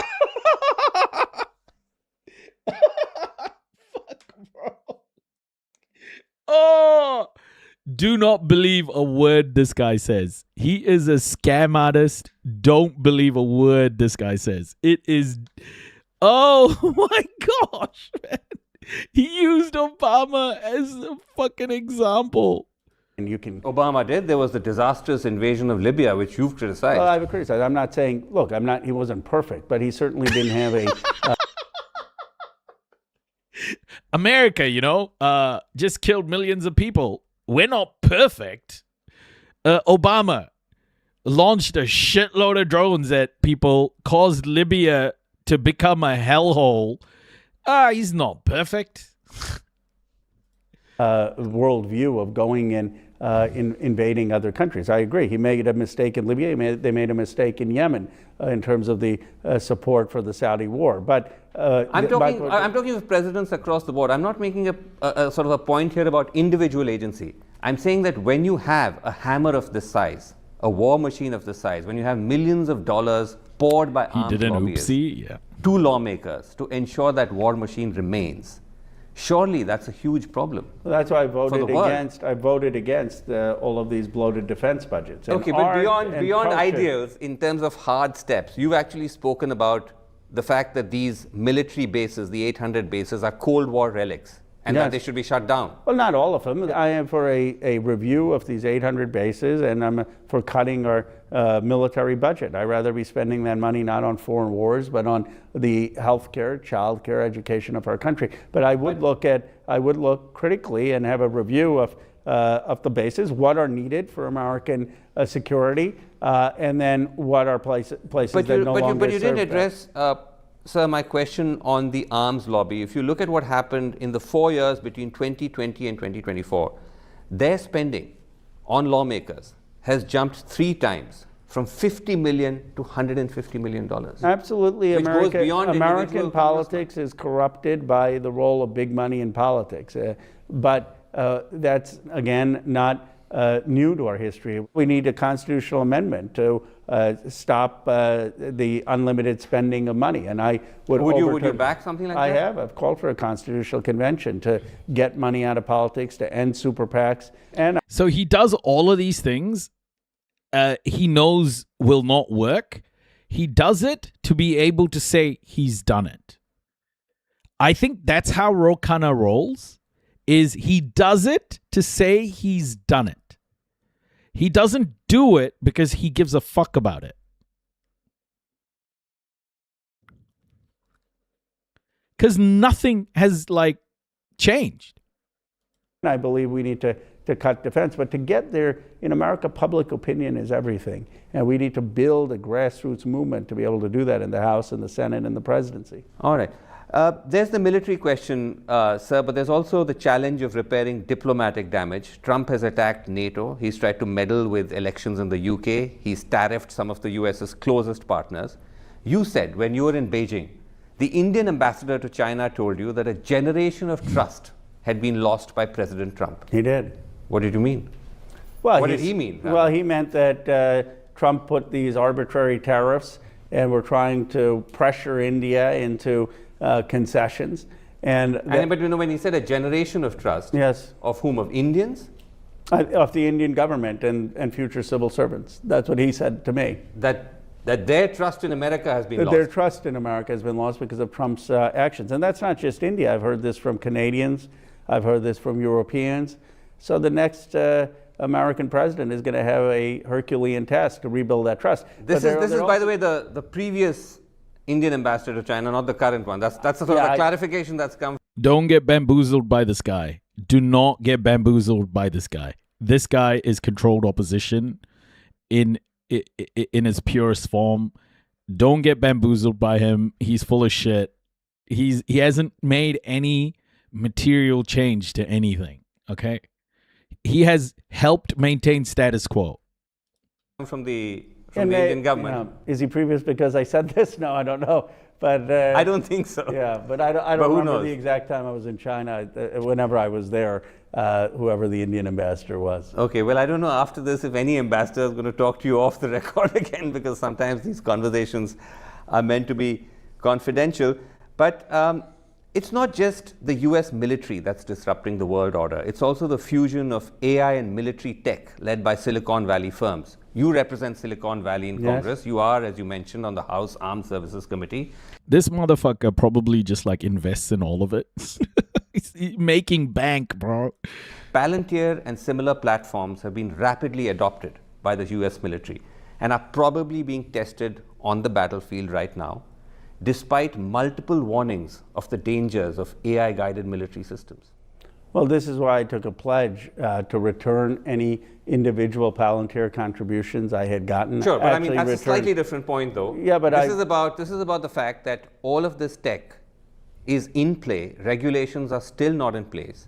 RAND, which is a strategic think tank, did a paper for the UK Department of Defense where they said the strategic risks includes the possibility that AI will increase the likelihood of war, escalate ongoing conflicts. Well, it's a huge issue, and that's why we need regulations for the use of AI in the military. We need to make sure that there's human judgment, human decision making, and that doesn't just mean a human being pushes the button at the end, that there has to be independent thinking and deliberation before AI is used. But have you moved any such amendments? Have you moved any bills to try to regulate? Because when we looked it up, we found a number of your Democrat colleagues have moved bills to try and regulate AI in the military, including Elise Slotkin and so on, but we couldn't find your name. Well, I've supported them in the Armed Services Committee. I mean, I have supported multiple times and written about it, supported it, that we absolutely need to have regulation on AI in an AI framework.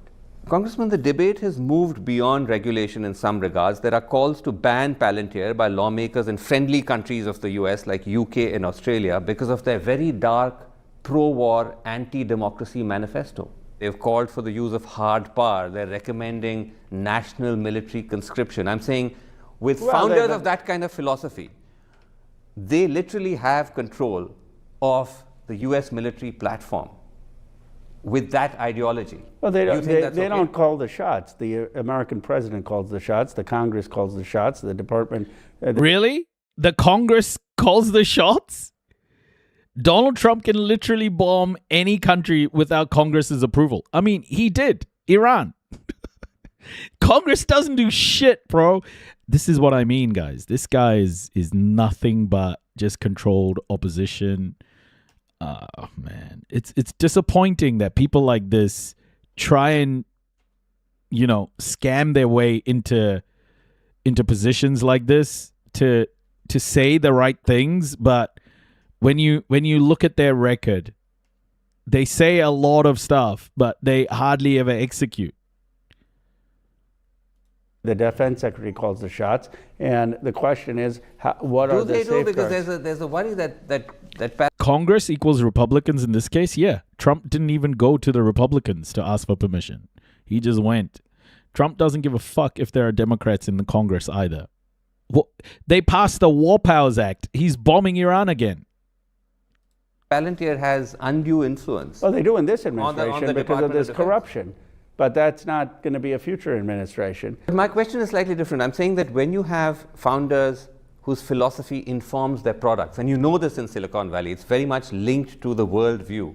When you have a worldview of this nature, is that conducive then to have such firms embedded within the US government, particularly in sensitive areas like defense? Well, what matters to the government is what is the values and regulations, right? I mean, let's say Elon Musk is building Tesla cars. Now, I personally don't drive a Tesla, but I don't hold his ideology for the car. What matters is how the government regulates, whether it can be union or not, whether it's safe or not. They shouldn't be able to build social media profiles. They shouldn't be able to target and use undocumented immigrants by collecting data and trying to predict where to show up to arrest them. And overseas, they shouldn't be able to make determinations of killing civilians. You mentioned Elon Musk. I wanted to ask you, I assume many of these CEOs personally, whether it's the Mark Zuckerbergs or the Sundar Pichais, I don't think I could sit, in front of people like this and just not grill the shit out of them and just like hyper focus on specific points. I hate these people, man. Like Khanna is this guy who he is the wolf, right? He's the fox, sorry. This is who Khanna is. He's not white, but House Curry is still a white supremacist.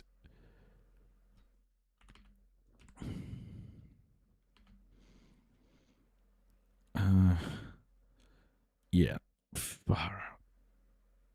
Our man said it right. There are many whites who are trying to solve the problem, but you never see them going under the label of liberals. That white person that you see calling himself a liberal is the most dangerous thing in the entire Western Hemisphere. He's the most deceitful. He's like a fox, and a fox is always more dangerous in the forest than the wolf. You can see the wolf coming. You know what he's up to, but the fox will fool you. He comes at you with his mouth shaped in such a way that even though you see his teeth, you think he's smiling, and you take him for a friend. Unfortunately, Khanna is a fox, everybody. An absolute fox. Of whom seem to be bending backwards to stay in Trump's good books. Elon Musk is amplifying white supremacist rhetoric. Have you tried to talk to any of them?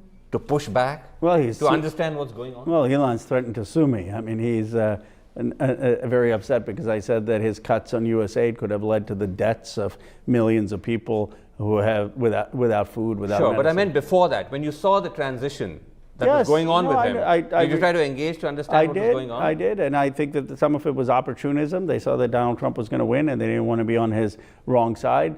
They don't want Donald Trump targeting their companies. They've not shown courage in a way that ordinary Americans who've been out at rallies and put their bodies on the line to defend undocumented immigrants have. How do you know this, though? Have you spoken to them? Have they said this to you? I mean, not just with the tech leaders, with corporate leaders. Trump has gotten a mafia state where if you're not on his side, then you could face huge repercussions. I mean, that's why Trump is attacking me Elon is attacking me. Now I'm in politics. I'm fine speaking truth to power. But most of these business leaders, they don't want to be attacked by Donald Trump or Elon Musk. But isn't that quite craven, he did. Congressman? Because these are I people don't who like are this guy, man. billionaires several times over. They have the ability to lawyer up to the hilt. They have 1,000 times over, buddy. vast access to resources. Yes, Surely they can do more, because especially with the tech leaders, that's worrying for democracy. I've spoken to many of them, and I believe that they have acted cravenly as a collective, business leaders. They need to be standing up with more clarity. But who has not been craven are the American people. Many of them have been out there protesting at rallies, organizing. We're winning in these new generation of leaders, and we're going to win back the House and the Senate and the presidency. That's many ifs, Congressman. But let me actually take you up on that, because as we conclude, let's go back to the start. The US has had an undeniable role, as I mentioned, in shattering confidence in the global order. You keep saying change is coming. We don't know when that's going to happen. Meanwhile, the world is paying a heavy price for America's recklessness. Well, like I said, America has always had a dual story. On the one hand, it's a country every place people from around the world still want to go. No, I don't want to go.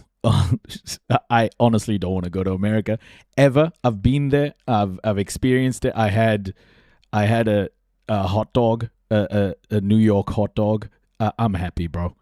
I will never go. In fact, I'll tell anybody I know not to go, just in case they get shot by the police. You know, just don't go.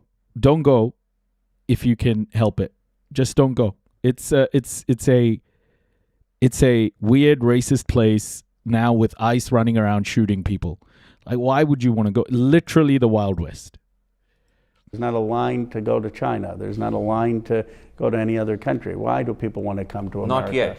Well, no, there won't be. I mean, who wants to go live in a country where you have very few freedoms and where you have 18% youth unemployment? People still want to come to America because it is aspirationally and multiracial. Delusional. This is delusional, bro. This is so delusional. I can't tell you how. Oh, man. A brown guy sitting there watching brown and black people getting shot by police, taken by ICE, put into concentration camps every single day. And he's like, oh, yeah, people, you should come over and see what it's like.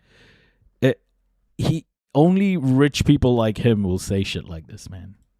Democracy that is hoping to be cohesive. But as I mentioned, I know that as we sort of enumerated that. I come back to what I was saying, that, you know, I think what everyone's looking for is the question of change. You're saying that when Trump goes, there will be change. There will be a new moral leadership with a new generation. That is a big if, that you have to beat the Republicans in 2028. I'm actually quite confident that after Trump, with his numbers where they are, with the loss of confidence of the American public, that we're going to have a new generation of leadership and a new generation of moral leadership that will lead America into being a cohesive, multiracial democracy that then can have the understanding of freedom struggles from all parts of the world and do well in the world. That's quite a big if, but let's see if that happens.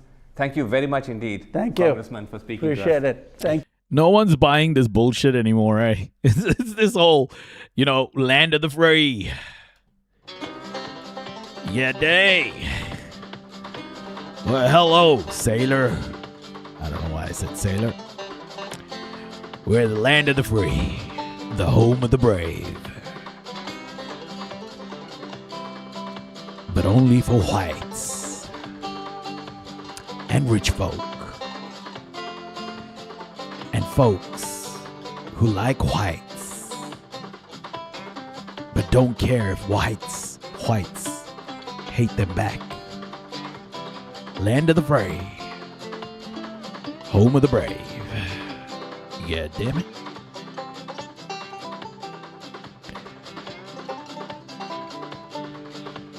Cletus! Get off your cousin!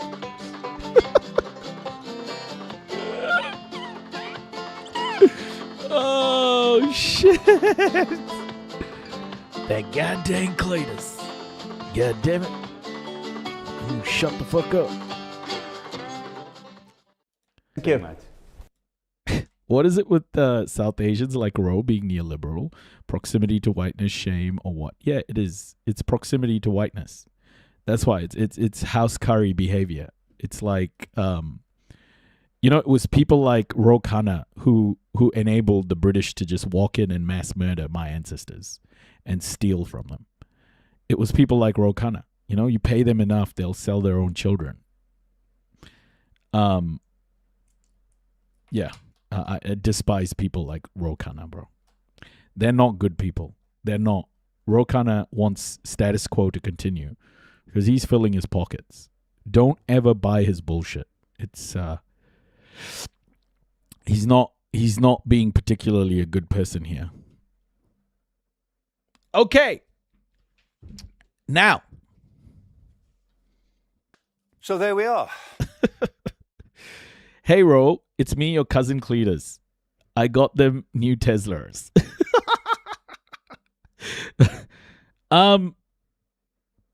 Okay, let's just quickly, before we go into this documentary, let's get the latest update on what's happening with the US-Iran escalation.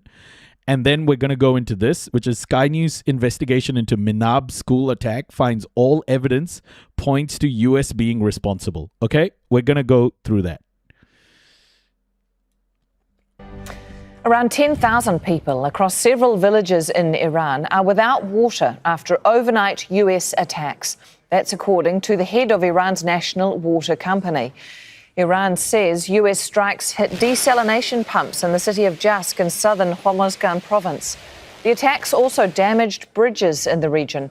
US Central Command says its seventh night of operations targeted surveillance sites, underground weapons storage facilities, and maritime capabilities. Iranian state media say at least 3 people have been killed in the southern province of Hormozgan. Explosions were heard in the cities of Sirak, Bushehr, and Bandar Abbas. The critical oil export hub of Keshem Island was also attacked. Further inland, explosions were reported in the central city of Yazd. The city of La was also targeted. Iran, in turn, has launched attacks across the Gulf region. A fire broke out at a power and desalination plant in Kuwait after an Iranian strike. Kuwait's Ministry of Electricity and Water says several power generation units have been shut down. Kuwait has also closed its airspace as its military responds to Iranian missiles and drones. Jordan's armed forces say they've shot down 10 Iranian missiles. No casualties or damage have been reported. And Bahrain's Interior Ministry says sirens have been sounded for a second time Saturday. Iran says it's targeted military aircraft at a US base. Iran's Revolutionary Guard is warning Gulf countries they could face more strikes if their territory is used for attacks against Iran. As both sides carry out strikes, Iran's Revolutionary Guard says 2 oil tankers exploded while passing through a minefield in the Strait of Hormuz. US CENTCOM says those reports are false. It comes as the military advisor to Iran's supreme leader has warned the conflict could escalate even further.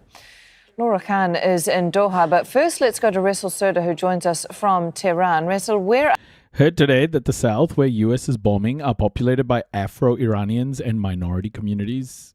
Man, it's so fucked. Are we at then after another night of US attacks? Well, the scope of the conflict is broadening. So for the first time, we've seen that Americans are hitting the central Iran. And so now the city of Yazd, the province of Yazd, and also the city of Fars, Lar in Fars province, they have been hit. These are the inland of Iran. And we know that there are some of the IRGC's missile bases over these provinces. We do not know whether the Americans were hitting these missile bases or not, but in any way, so this is the first time we've seen that much of the American attacks in the heart of Iran. And of course, the Americans continued to target the civilian infrastructure. For the second day, 2 more bridges and 1 tunnel in the province of Hormozgan that is connecting Bandar Abbas to the rest of the country. That's quite important because Bandar Abbas is the largest port of Iran, particularly when it comes to the import. So hitting the tunnels and the railways, roads and the bridges here is simply cutting off the most important port of the country with the rest of Iran. And then Iranians in response are saying they have stopped 8 vessels. 4 of them were directly stopped and returned. 2 of them were hit by the sea mines and 2 directly targeted by IRGC. So also there are reports of attacks on the Kurdish areas in northern Iraq and also in Saudi Arabia, but so far IRGC did not claim the responsibility for that. However, they are saying that they are targeting the military assets, US military assets in Jordan, Kuwait and Bahrain. What Iranian officials here are saying is that the era of the policy of restraint is over, and in the coming days they are going to extend the scope of their retaliations. Okay, Reza, you mentioned also the civilian infrastructure that was hit in those US attacks. Given the targets the US is striking, talk us through the impact then that has on the civilians who live in these areas. Well, now that the civilian infrastructure, the critical infrastructure of the country is being targeted systemically by Americans, so that is having a tremendous impact on the daily life of the people, particularly in the southern Iran. So far, 3 times there have been attacks on the water desalination centers, and now in Jask Island, in 20 villages. Sorry, guys, I'm just donating a little bit of money here. I'll just be done. Give me 1 second. So there is no water. 10,000 people are living in that area. So in the Hormozgan province. And then also we have seen that there are the power outages in Iran Shahr, which is hosting an important civilian airport that was hit yesterday, and also some temporary sporadic power outages were reported from the island of Kish. So far, there have been 8 bridges, at least confirmed ones, that were hit by Americans and put out of the service, and then tunnels, so the railways, the civilian airports. Donating to Khanna? No. Someone in Gaza. Actually, all of that is affecting the mobility, it's restricting the mobility of the people, the logistics, the flow of the goods, even essentials tremendously. So, and one of the other impact of these attacks on the civilian life is particularly on the educational sector here. So in 4 provinces in the southern part of the country, in Bushehr, Sistan, Balochistan, Hormozgan and Khuzestan, this is the 4th day that the Minister of Education, they saying that the 12th grade high school students' exams are postponed once again. But more importantly, people that we are talking over the phone that are living in the southern part of the country, they say they're under constant fear of being bombed. Reza Surda joining us live from Tehran. Thank you. Let's go now to Laura Khan, who joins us from Doha. Laura, Kuwait on the receiving end, again, of Iran's attacks. What's been the impact there?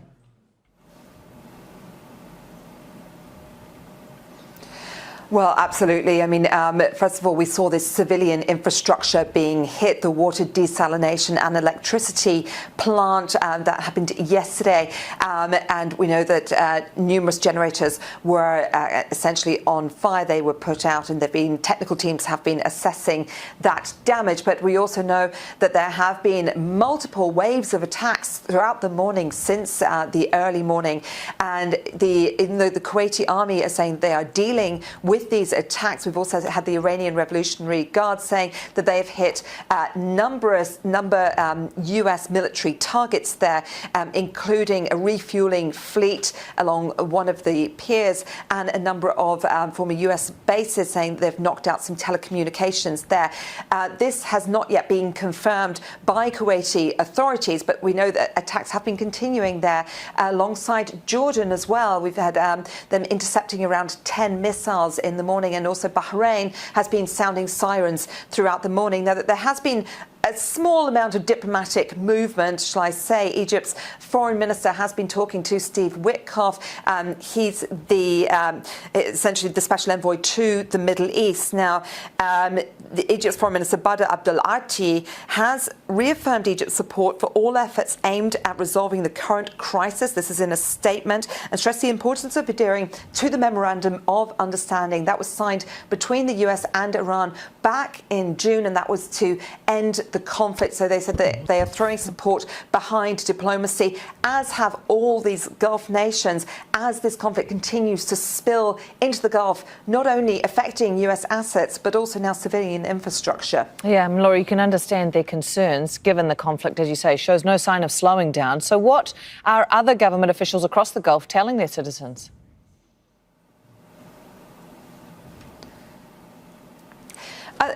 They're really taking a multi-pronged approach. The first is that they are reassuring their citizens that they are attempting to get this under control, that they're using these defence systems that are multi-layered architecture for the ground and air defence, using specific missiles against the ongoing threat of drones and missiles coming from Iran. So they are continuously sending out this reassurance and calling on people to only listen to relevant authorities and not misinformation. The second thing is they are all across the Gulf heavily condemning Iran for continuing to retaliate against the 7th consecutive night of US strikes against them into the Gulf, and they say they maintain their right under Article 51 of the UN Convention, that's essentially using international law to defend themselves and protect their sovereignty. But the one thing we heard from Egypt today, but also across the Gulf nations, including here in Qatar, is diplomatic efforts. The only way of getting through this, the only way of finding a resolve to off-ramp from all of this is through diplomacy, diplomatic means. So they are really pushing to get everyone back to the table for talks now. All right, Laura Khan joining us from Doha. Thank you. Yeah, what can I tell you guys? They are continuing this bullshit.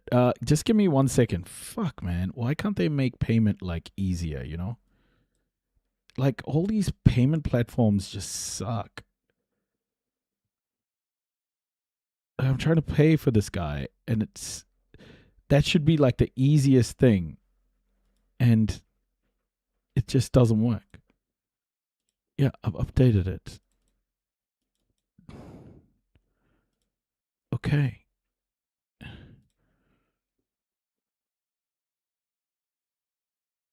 Continue.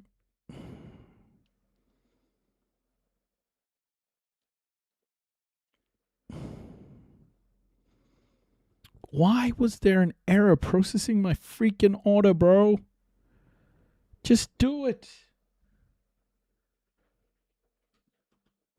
Hold up 1 second. Let me just do this, guys. Let me just do this. I'm so sorry. I just need to sort this out.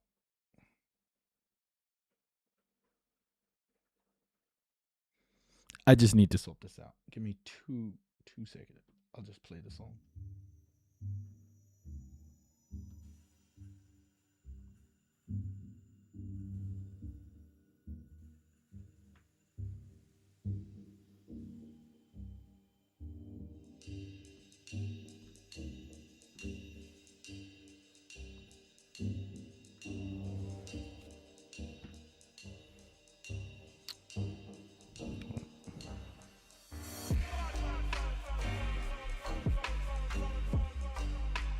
Oh, finally. Okay. Done. Okay. Sorry about that, folks. Sorry about that. Yeah. It's a shit situation. It's a shitty situation right now. America isn't backing down because, as we know, America is all about, you know, getting exactly what they want. What Donald Trump is looking for Hey, Chevy, welcome. What Donald Trump is looking for is a concession from Iran, okay? He wants a concession. The way America negotiates is get a concession and then use that concession to get more concessions. The problem is Iran isn't giving any concessions, and hence why Donald Trump is lashing out, because he's not going to have a clear win at all. Iran does hold all the cards at this stage, and Donald Trump just can't handle that. It's a loss. So Iran isn't appeasing the bully, exactly. So we'll see. I think it's going to be quite a messy situation for a little bit. But the problem this time around, and we'll go through the crude oil stuff. The problem this time around is it's worse because China is back on the market, and China is going to be buying oil and bidding for oil. So the last time what saved the oil markets was that China decided to use its reserves so that the world didn't go into like a complete crash. But this time Donald Trump doesn't have that luxury. So it's just, it keeps escalating. It keeps escalating. And I don't know where it's going to stop, honestly. China going to drive up prices, playing the geopolitical game, 100%. China is now going to drive up the prices, and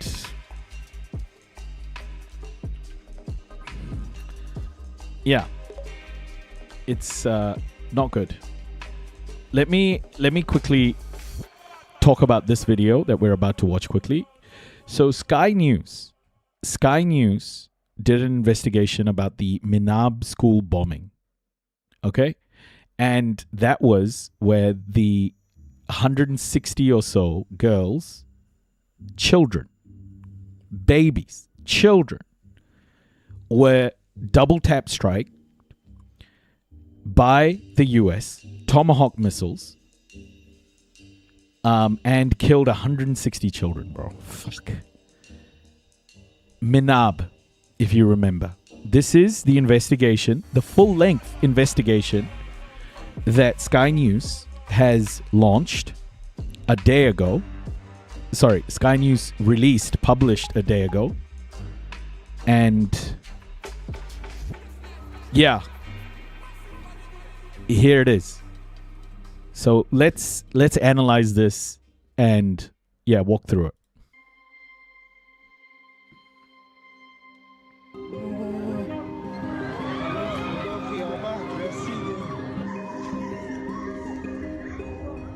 In the opening hours of the war on Iran, a primary school in the south of the country was hit by a missile designed to blow up military bunkers.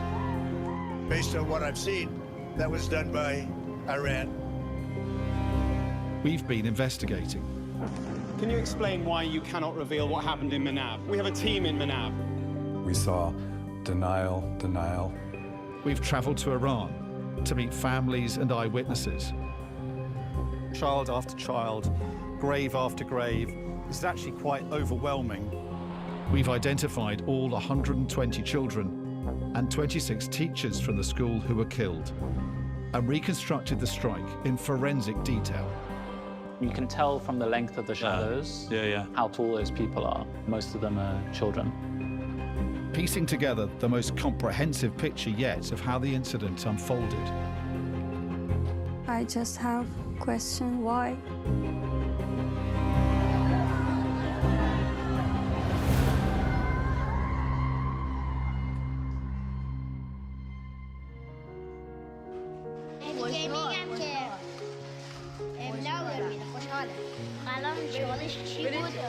قرار شد برم به خالم و دختر خالم برم داخل اتاقاشون لامپا رو خاموش کنم یه وشکی در رو ببندم بیام صبر کنید تا بشه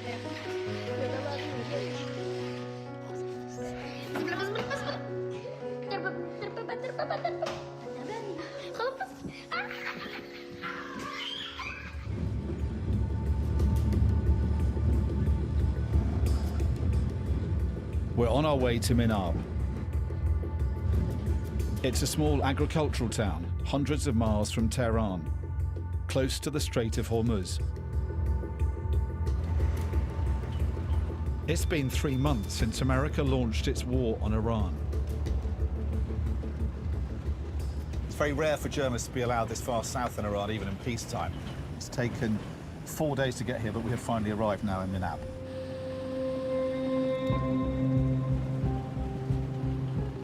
It's a town in mourning. On every lamppost and billboard are the faces of children killed. A lot of Iran is off limits to Western journalists, but it's clear this is a story the authorities want us to see. Videos we've unearthed from the school's website suggest it was a colourful, noisy place, full of life. A thriving primary school, seen here less than a year before it was turned to rubble.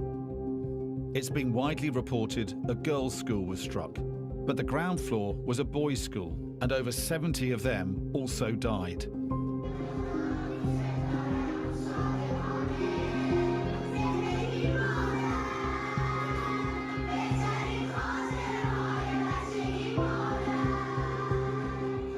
In these videos, we've identified many of the children who were killed.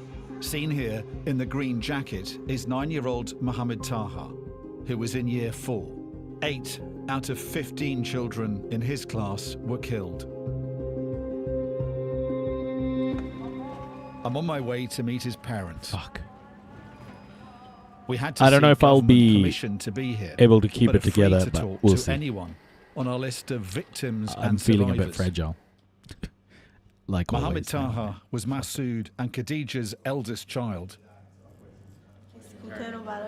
That's when he was 9. Yeah. It's a classmate. این ویدیوی مدرسه است. محمد طاها تیچر معلمش.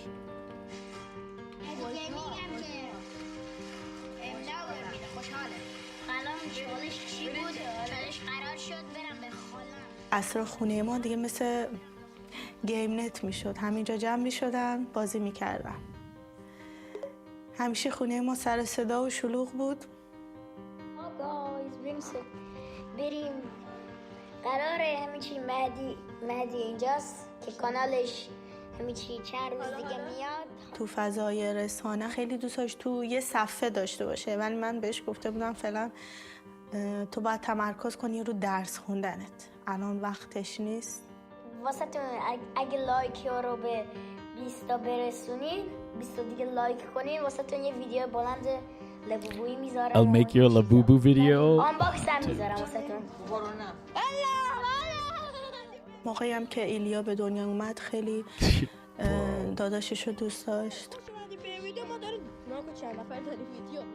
و چون ایلیا مشکل اوتیسم داشت خیلی حواسش بود بهش. یه همدم برای ایلیا بود، یه همبازی. Hello, my name's Athara. I'm 8 years old. My teacher is Mrs. Rajabi. I'm a student in lesson. What class was she in? What number? 4. 4? Razieh and Ali Reza's daughter, Atare, was also killed on February the 28th.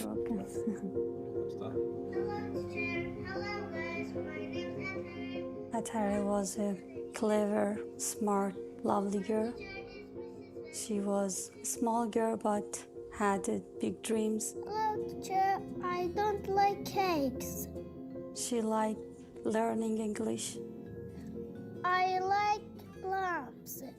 She wanted to become a doctor or dentist.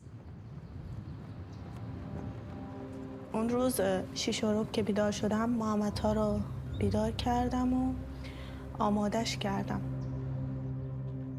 موقعی که سرویس ایشی زنگ زد دلش نیومدم خداحافظی کنم مثل همیشه. همیشه میگفت مامان خداحافظ. سری گفت مامان من رفتم. دست تکون داد و رفت.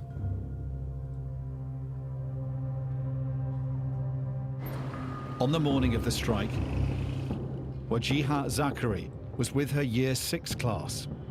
ساعت 10 بود.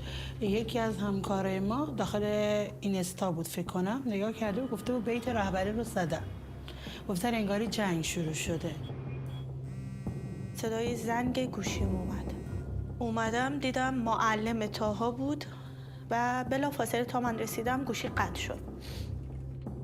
خانم عسکری زنگ زد بهم که بیاین دنبال اطهره، مدرسه تعطیل شده. بابای اطهره فوراً رفت دنبال اطهره.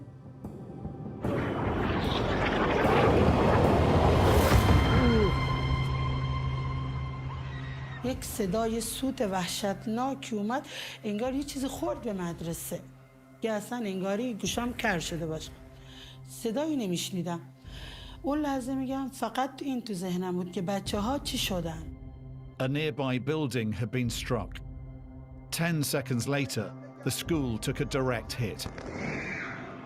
11-year-old Paris Desh was inside the school hall with her little brother Ali Asghar. همه درسیدن و جیغ زدن.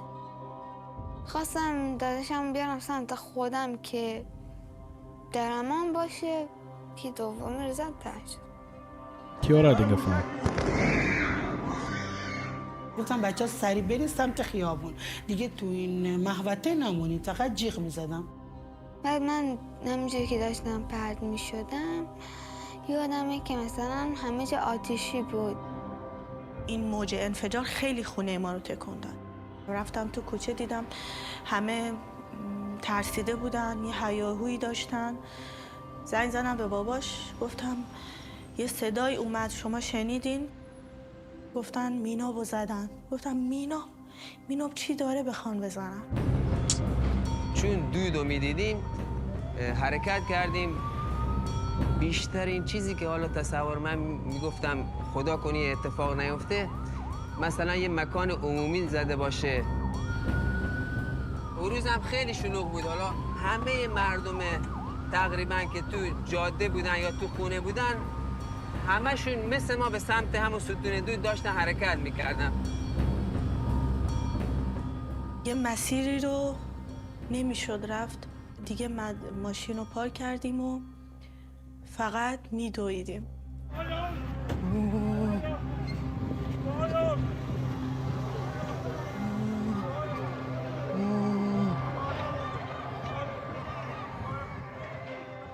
متوجه شدم که اصلاً مدرسه دیگه وجود نداشت.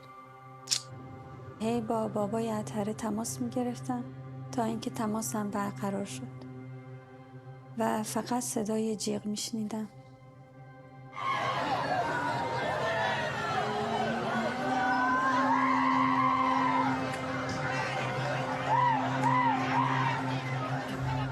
از هر طرف ولیا می اومدن، از چپ می اومدن، از راست می اومدن. می گفتن بچه ما چی شدن، بچه ما کجا رفتن.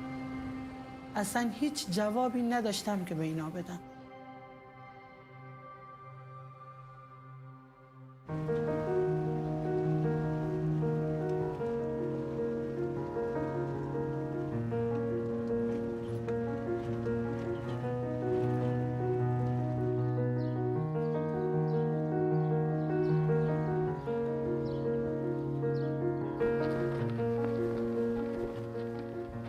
As soon as we got to the site of the school, it became very real, the sheer scale of the devastation.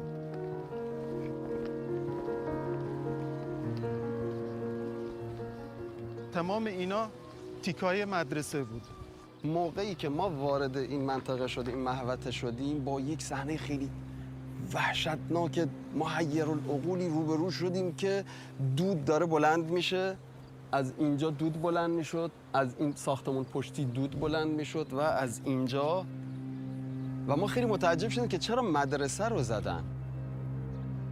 فقط داد میزدم که مردم وای نستین نگاه کنین، برید کمک. وارد او آوار که شدیم بوی خون، خاک و بارود با هم قاطی شده بودن. اینا صحنه‌های خیلی بدی بود، خیلی دردناک. من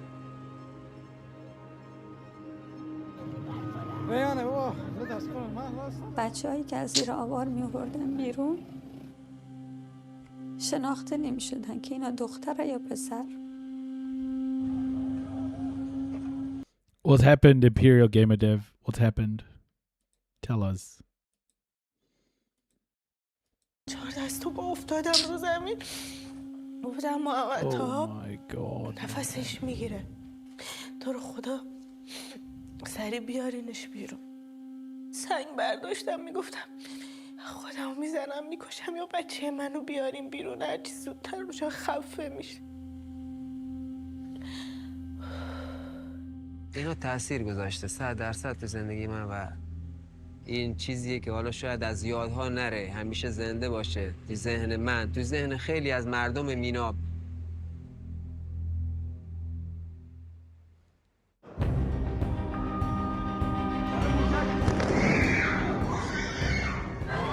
خدا قیامت رسیده. وای بچه کیم، وای وای.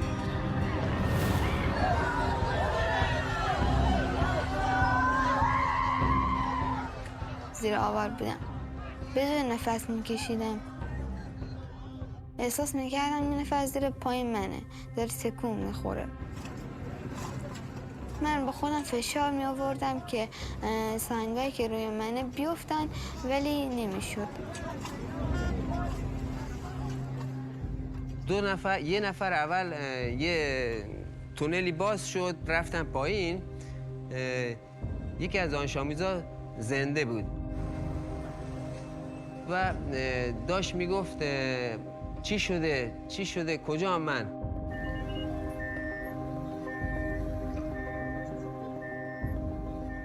بعد دیگه یه صدایی شنیدم که مرده گفت محمد بیا اینجا. دیگه منم جیغ زدم که منم از زیر آوار در بیارن. هنگامی که این The Trump administration and ICE are trying to reopen a detention center, aka concentration camp, that was previously found to be forcibly sterilizing women. Oh my gosh, dude. What the fuck?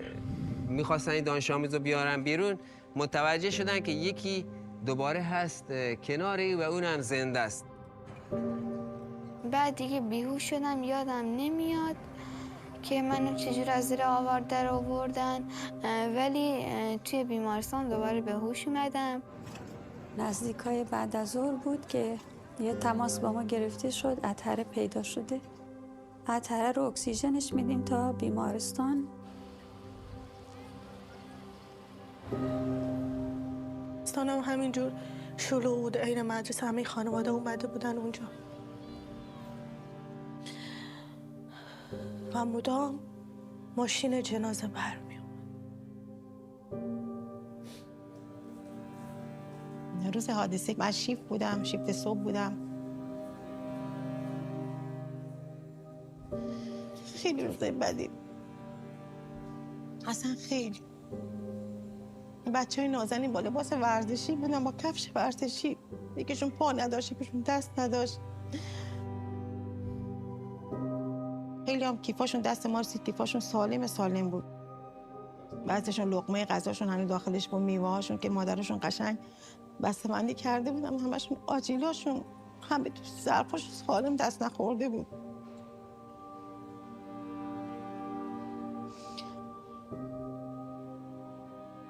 ولی بعد از تقریبا یه نیم ساعتی دوباره یه تماس دیگه و خبر شهادت اطهره و اون لحظه زندگی رو سرمون آوار شد.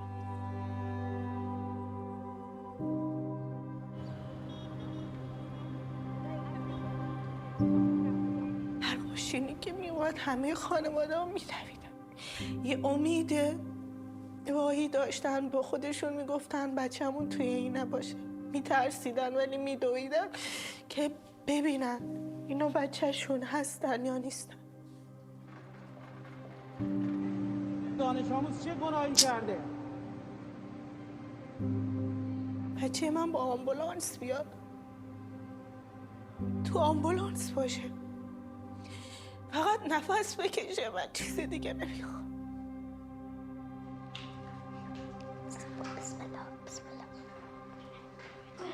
به بابا گفتم برو هرچی آدم میتونی جمع کن، خودت برو مدرسه بگم. باباش همه رو جمع کرد، دیگه خودشون رفتن.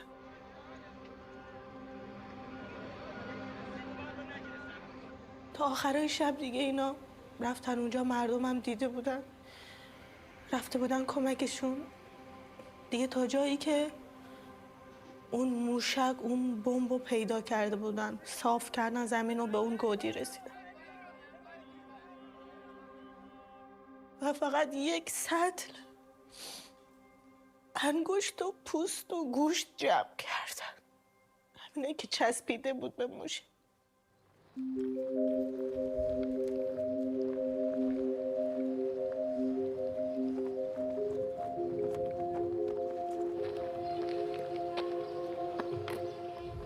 "264 children attended the school. We've identified all 120 who were killed. 26 teachers were also killed,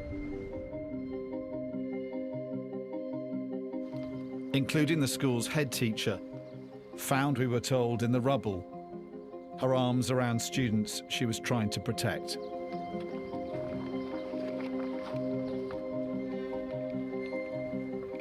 I've spent the last few months looking at videos and pictures of what happened here from afar, but it's only when you walk through the rubble of a primary school classroom like this that it really hits you what happened here.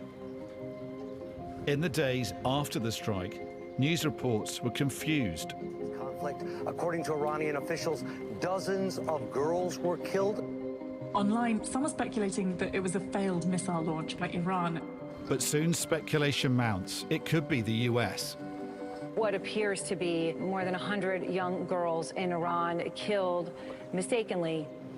Mr. President, did the United States bomb a girls' elementary school in southern Iran on the first day of the war and kill 175 people? Based on what I've seen, that was done by Iran. Is that true, Mr. Hegseth? It was Iran who did that? We're certainly investigating. Still investigating. But the only side that targets civilians is Iran. A day after these remarks, an Iranian state-linked news agency released footage showing a strike on buildings nearby. Filmed in the afternoon on the day the school was struck, the distinctive tail fins of a Tomahawk missile can be clearly seen. America is the only force in this conflict that uses Tomahawks. In another clip, you see the school being hit that morning. But it's not possible to see what missile is used. 5 days after the Tomahawk footage comes out, Defense Secretary Pete Hegseth confirms America is conducting a formal military investigation. An issue of such seriousness, we're not going to let reporting lead us or force our hand into indicating what happened in a particular situation, because the truth matters. There's only one entity in this conflict between us and Iran that never targets civilians. We don't target, Iran does. We will investigate, and we'll get to the truth, and we'll share it when we have it. While I'm in Manab, 3 months into America's investigation, we get an update. Admiral Brad Cooper, senior US military commander responsible for Operation Epic Fury, is questioned by Congress, some of whom are convinced it is an American strike and want answers. So the investigation is ongoing. As soon as it is complete, I'm happy to be as transparent as possible. We will not take responsibility for something we very obviously did. So it's a complex investigation. The school itself is located on an active IRGC cruise missile base. Absolutely. It's more complex than the average strike. As soon as we're complete, I'm fully committed to transparency, given your important oversight role and the other members here. The admiral in charge of the war did not deny it was an American strike, and appears to be saying the school was on a legitimate target, an Iranian cruise missile base. It was one of the earliest incidents of this war. It remains perhaps the most devastating.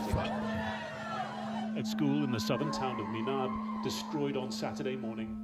Well, I can tell you that looking at that post-strike imagery, I knew right off the bat that this was either a US or Israeli strike.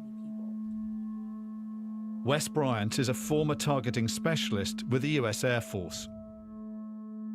I was what's called a special warfare operator. We stood up against ISIS in 2014, and then in Afghanistan and later in Syria. In Manab, you had points of impact that were near dead center in each of these, 7 to 9 buildings that were hit, including the school. This is our common technique, at least for buildings of that size, where the blast will be contained inside that building and essentially effectively kill everyone inside the building without necessarily destroying the whole structure. From what we've seen on the ground and backed up by experts, our evidence does not suggest the school was on an active Iranian missile base.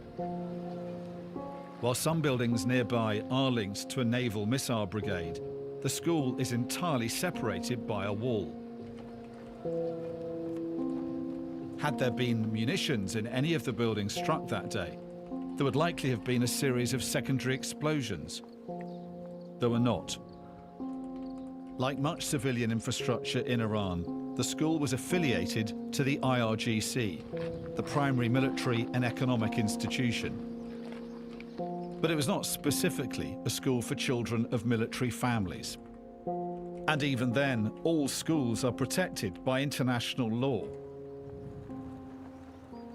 Admiral Mark Stone from Sky News. Can you explain why you cannot reveal what happened in Manab? Hey, how you doing? Investigation's ongoing. For how long can you hide behind an investigation is ongoing, sir? We have a team in Manab right now. They have seen what happened. They have seen no evidence of a Iranian missile base there.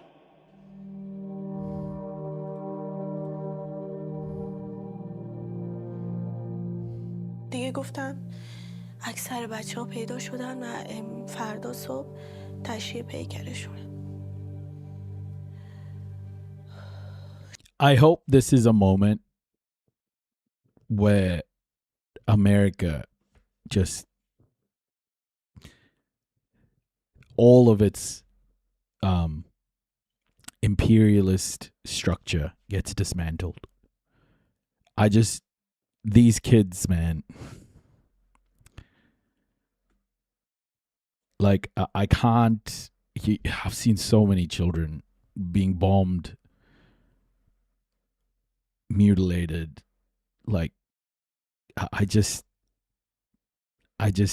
don't understand this. Like, how could you just murder children like this?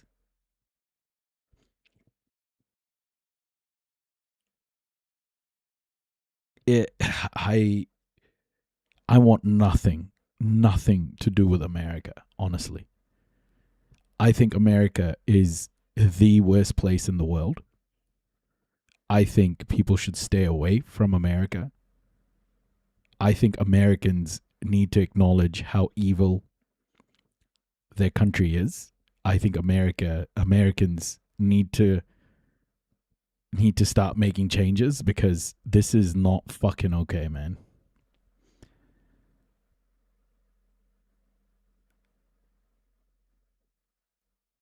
Like, if this isn't on your conscience every fucking day, like, if this doesn't drive a change in behavior for Americans, then nothing will. I hope you understand why the world despises and thinks America is the biggest problem the world has right now. You just are. What you have done to the world, America, is fucking unfathomable. شبا که اصلا نمیخوابیدم. اون روزم همینجور بیدار شدم، خانوادم بلند شدن گفتن داری کجا میری؟ کیف محمدها رو برداشتن گفتم میرم تشییع پیکر شهدا. گفتن تو نمیتونی، ول کن بشین. گفتم نه، میرم از همکلاسیاش میخوام بچه منو بیار.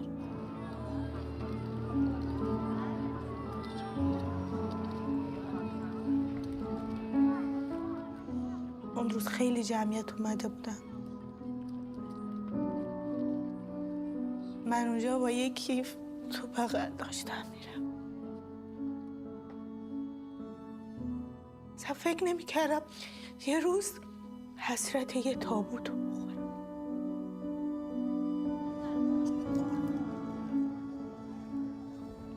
Child after child, grave after grave, and almost 3 months on, their families coming to be by their children's graveside for hours every evening.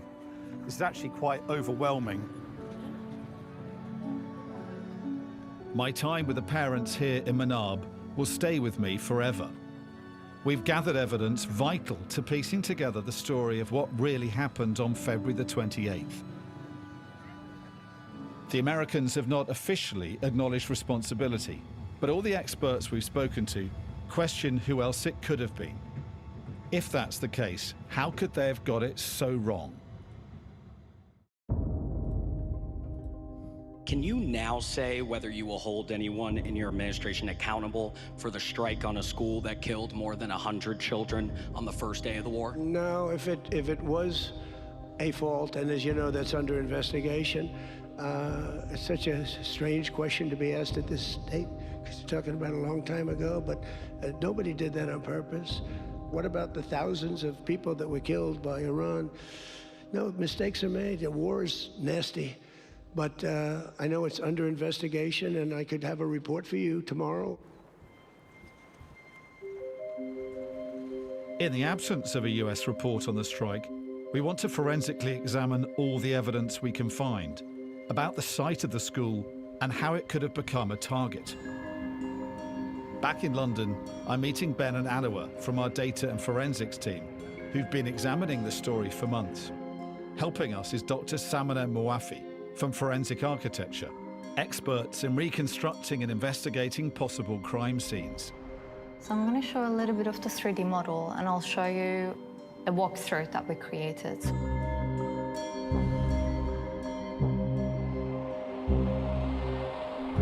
This is where the children line up every morning.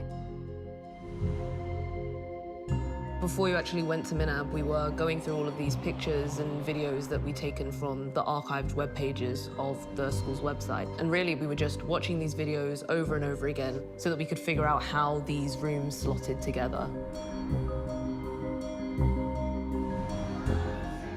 The bomb site in Minab only showed us so much.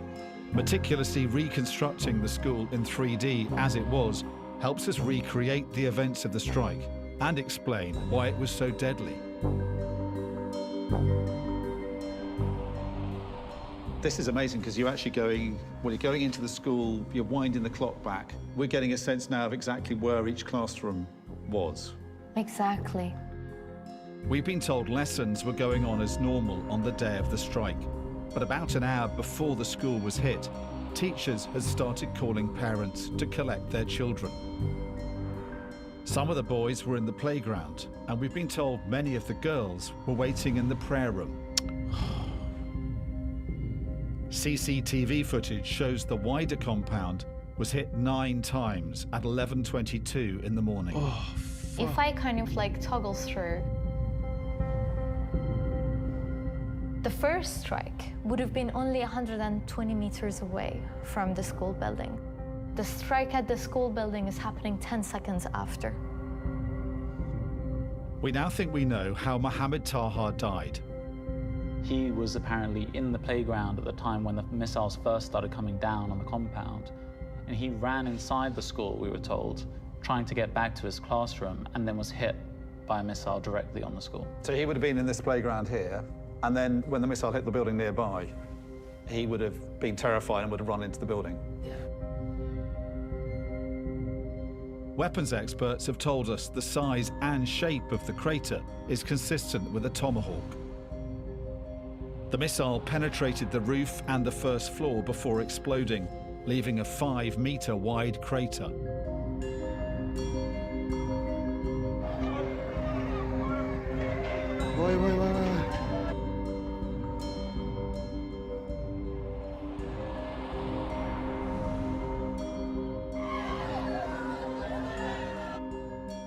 So we had the strikes in the morning, then people are rushing to the school, they're present, and then we have these strikes, the 3 strikes after that are happening around 2:30 p.m. By then, the rescue effort was well underway. We've now identified 3 Tomahawks striking the compound that afternoon. One of the buildings struck as a clinic. A medical worker who'd rushed from the hospital to get supplies is killed. While the school wasn't hit again, The shockwaves from this strike caused renewed chaos and delayed the rescue. We know that Tomahawk missiles are typically fired from ships and submarines, and we know that on the day of the attack, America had a carrier strike group in the area. This is, I'll get up for you, a satellite image of their carrier strike group with the USS Abraham Lincoln aircraft carrier and then 3 warships around it in the Arabian Sea 3 days before the attack. We have another image which we've been able to use to place them on the day of the attack based on the information shown on this monitor here, and that puts the carrier strike group right within range of Minab. These are precision-guided missiles. They follow a programmed path. They have cameras on the front that can watch what they're doing in real time. They're some of the most precise weapons that the US has. We know that by this point, Iranian media was already reporting that a school had been hit, and the US should have known by that point that at the very least, doing more strikes would have been in the vicinity of that school. But I guess the US military will say there was lots of information, there's lots of misinformation, that they may not have taken it seriously. But it should have, you'd have hoped it would have led to some kind of sense of caution.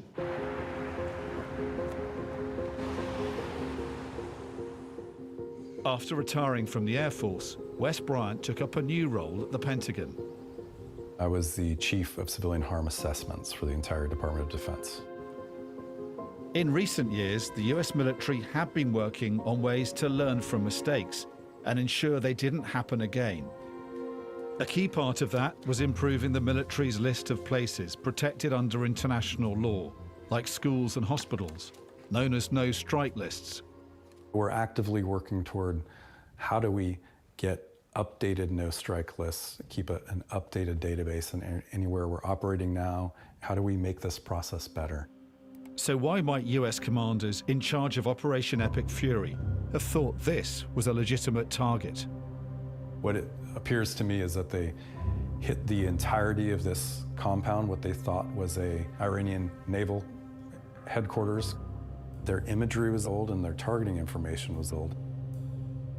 This is an image from May 2015 of the building that would become the school when it was still part of a military base. There's a secure perimeter wall around the whole site, watchtowers in each corner and an antenna on the roof. By October that year, it's completely separated from the rest of the compound and accessible from the street. Over the next few years, the watchtowers are removed. Football pitches and playground markings appear. The only remnant of the building's military past is the antenna. In the far corner of the compound, a car wash, a shop, and a cafe were built. The complex included a cultural centre and a clinic administered by the IRGC, but also used by the community. All things that could have been spotted by intelligence analysts doing the vetting. It's known in the targeting community, in the intelligence community, you don't always trust that first source that comes in. You have to vet intelligence, and you surely have to ensure you get updated imagery. As recently as December 2025, you can even see figures in the playground. This is significant because you see these shadows of people on the grounds in what we now know would have been the playground. And you can actually look at it here. And you can tell from the length of the shadows, based on the time of day, how tall those people are. Right. And therefore, that most of them are children. One analyst reviewing intelligence on potential targets did reportedly spot the school in 2019. Allegedly, they noted changes on an unlinked intelligence tool, but it wasn't passed up the chain. Once it was sent over the central command, nobody bothered to check, it seems. Within our doctrine, the responsibility for targeting rests on everyone involved, from the highest level on down to the person pulling the trigger or dropping that bomb. A US military source with knowledge of the investigation has since told us that it's concluded human error was to blame. Those findings are now under review, but there may also have been wider failures at play. I was warning anybody that was listening. The senior analysts that knew about facilities maintenance on the database, they would all tell me we haven't updated these facilities in years. We've spoken to a whistleblower who told us many targets on the Defense Intelligence Agency. Guys, this is the kind of whistleblower network I want to start creating for the corporate world. I want to start creating a whistleblower network, or at least inside information that can be posted anonymously for any business. I want to know what their human rights record is. I want to understand supply chains. I want to enable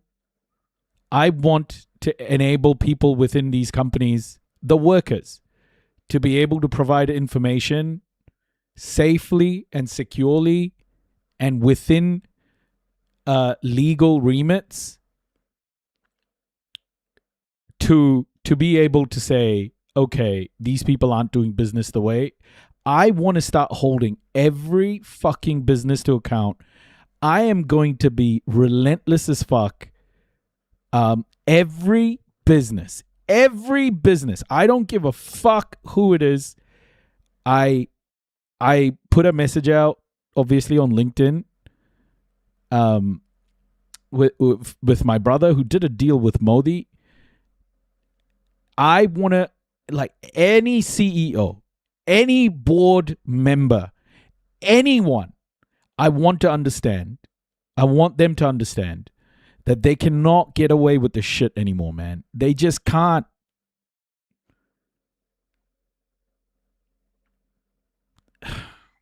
I'm just so fucking tired of this shit, man. They get away with so much, guys. Agency database had not been re-verified for years, a fact that was widely known. Iran is a target-rich environment. There's probably a couple 100,000 potential targets, but only as few as 1,000 or so were developed. And those 1,000 were supposed to be updated and checked every 3 to 5 years. Hey, Mr. Anderson. It just doesn't happen that often. I used to see the numbers. I think DIA might do 100 to 200 CENTCOM facilities per year. We all knew it wasn't enough, but the leadership at DIA thought it was just fine. I played the clip of our insider to Jessica Dorsey, an expert in military targeting and defense technology. Yeah, so every year, because of combatant command targeters, they knew that the databases were not being updated, right? We all knew this. He's within the targeting community in the US military. He's saying that the data was dodgy and everyone knew it. What do you make of that? If that's the case, that's highly problematic. The fact that you know that your data is outdated is where all of the dominoes start falling. You're using outdated information to effectuate lethal strikes. This is legally problematic, ethically problematic, and the fact that they knew that this is a systemic problem raises so many issues, and we need accountability for this. Our insider told us analysts thought they'd have time to update the information before it was used. No one thought we were going to use the database in an operational scenario. And if they did, they thought that they would have enough time to go in and update as fast as they could. Ultimate responsibility for vetting and verifying targets in a conflict lies with Central Command. This was a massive, overwhelming attack across all domains of warfare, striking more than 1,000 targets in the first 24 hours. The planning that happened in a fraction of the time that it would have ever taken us in prior conflicts of this scale, and we accomplished more than twice as much per day of strikes. Fuck. In the weeks after the conflict started, there were rumors artificial intelligence may have contributed to targeting errors. Every tool of AI, of cyber, of space, EW, counter-UAS, you name it, we're employing it. We've been told the report will find the strike was not an AI issue. What we don't know for sure is whether the use of AI in this conflict gave humans less time to carry out legal checks. The first 5 days of the strike operations in Iran saw more strikes delivered than in the first 6 months of the counter-ISIS campaign. And that is just incredible to me. I can say with firsthand experience that there was really literally no way that teams could have properly characterized and what we call develop and validate before striking each target. Yeah, this is shooting from the hip. They didn't give a fuck, bro. And the thing is, none of these people will be held to account, right? Like, I can't watch this anymore. You know, I need to hold this system to account. I need our legal systems to work. I need to see accountability. I need to see people changing the ways they operate. I have to see it. Like, how the fuck can we keep going like this? It's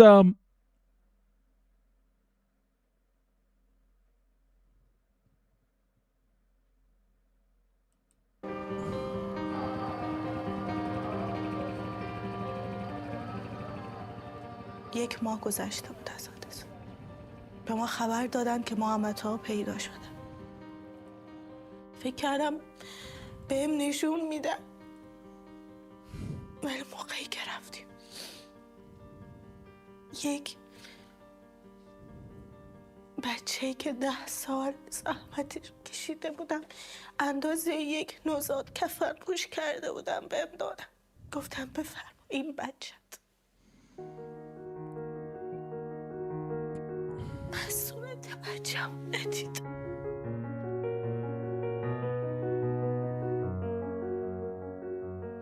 محمدها بعد از یک ماه رفت کنار هم کلاسیاش خوابید.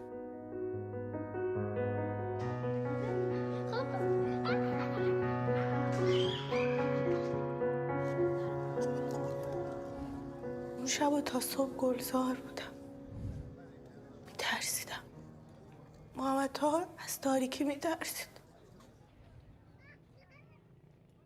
بچه‌م تیکه پاره کردن. من الان چی کار کنم؟ برم یقه کی رو بگیرم؟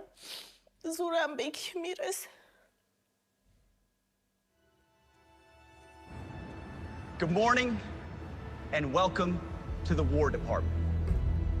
Because the era of the Department of Defense is over. We fight to win. We unleash overwhelming and punishing violence on the enemy. We also don't fight with stupid rules of engagement. We became the woke department, but not anymore. We are done with that shit. As soon as Trump was inaugurated on January 20th, that same day, a memo was circulated to completely dissolve the Civilian Protection Center of Excellence and to dismantle everything that had been put in place.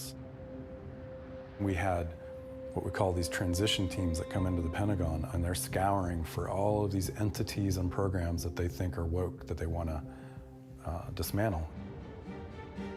In the US, there are mounting demands for answers about what happened in Manab. How many schools have we bombed? There is one active civilian casualty investigation. Can you at this moment acknowledge that that mistake was made and that we were responsible? The American people have so many grave concerns about how this war is being prosecuted. 100 experts in international law have warned of serious violations by the US, Israel, and Iran in the war in the Middle East. And they say the initial attack was a clear breach of the UN Charter. We're deeply troubled by what we're seeing, and we think that there's pretty clear evidence that this war is violating international law. There is an obligation to take precautions. That is a legal obligation to take precautions to ensure that targets are in fact lawful military targets, and the failure to do that can be a war crime. We've been advised it's nearly impossible to assess if the strike might constitute a war crime without knowing the chain of decision-making and the results of their report.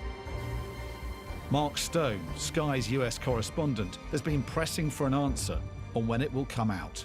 One other question. Have you seen the report into the Minab school attack, sir? And can you tell us? I have not seen it, no. Why not? At some point, well, I have to wait for it to be complete. I don't know that they're ever going to solve that problem. I mean, you can ask Pete, but I don't know that they're going to say it was one of our missiles. Pete, I don't know that they're ever going to solve that problem in terms of whose fault was it, because there were missiles flying all over the place. So you won't accept and it's horrible what happened, but there were missiles flying all over the place. And somebody said it was our missile. Well, maybe it wasn't our missile, but I've seen nothing to lead me to believe it was. There were plenty of missiles being flown by other people. What do you think, Pete? Well, Mr. President, we've taken the investigation very seriously, and when the appropriate time is right, whatever that outcome is, that'll be the time to divulge. Do you know what? I mean, if you come up with the right answer, I don't think it's going to be us. I don't think it was us. President Trump is still claiming this wasn't America. Our military source close to the investigation told us President Trump's denials in exchanges with journalists are undermining efforts to follow the established process and push behind the scenes for total transparency. Meanwhile, a case that the administration may have acted recklessly in the build-up to the war is growing. In May, the Inspector General of the Department of War warned that cuts made to civilian harm provisions may be breaking US law. Out of nearly 40 specialists in Wes Bryant's unit, only 7 remain. 7 personnel at the Pentagon, incredible experts in various fields that are really relegated at this point to a closet office. They're not operationally read in on any of these campaigns or operations that are occurring. They're not taking part in any of the civilian harm assessments or investigations. Essentially, effectively, they're just sitting there as a center that still exists on paper so that Secretary Hegseth and his people can say, look, we still have this, we're still following the law. But they're effectively doing nothing. There are fears in Washington the report on the Minab strike may never be made public. But without full disclosure, the truth could be buried. These mistakes are not just mistakes. These are choices about how we're going to test the targets to make sure that the targets are actually what we think they are. Systems are a result of the priorities that the leadership sets. I know full well that anyone that was directly involved in this strike, there's likely a shared sense of responsibility, sense of guilt that these service members, will likely carry with them for the rest of their lives. We, as American warfighters, is supposed to be about humanity and honor, safeguarding the innocent, better than the enemies that we're fighting against.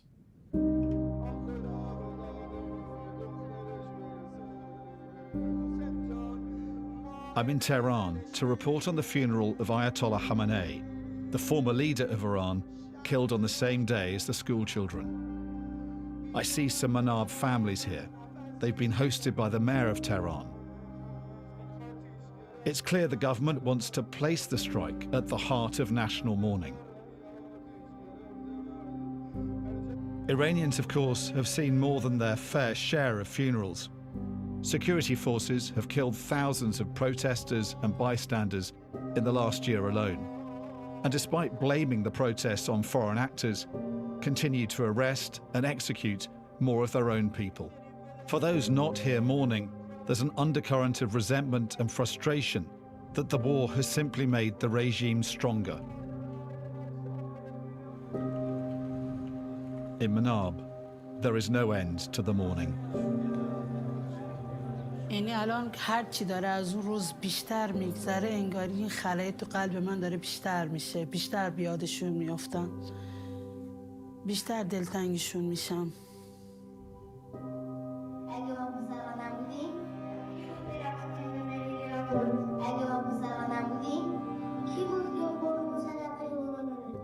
انقدر من کلیپا رو نگاه کردم فیلماشون رو نگاه کردم دیگه از بر شدم ولی خب بر نمی‌گردم.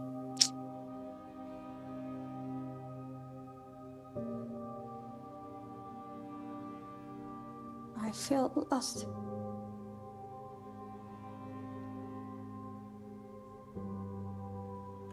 These are at Tara's memories. This is her bag and the toy that was clipped on. She was carrying it when her body was found. As you can see, it's burned. She made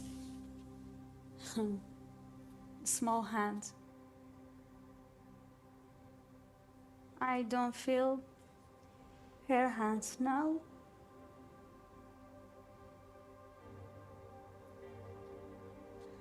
Every time I look at these things, I just have question why.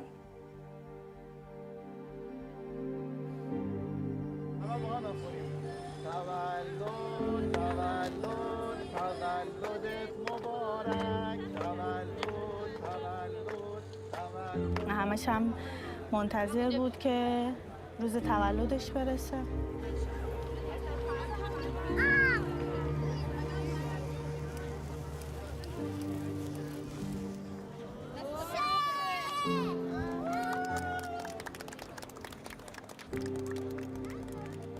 شبا که من گریه میکنم به من میگه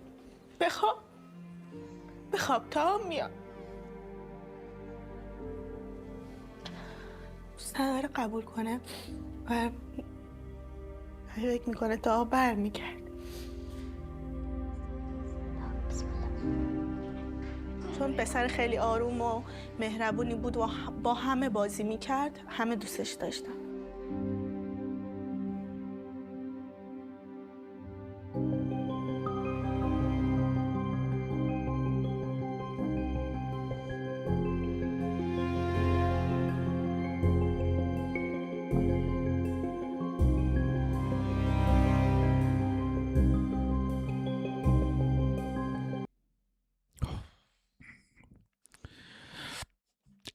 Every Trump supporter, no, street smarts.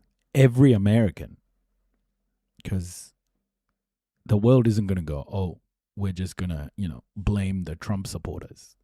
The world looks at this and says it's America because this is your tax dollars.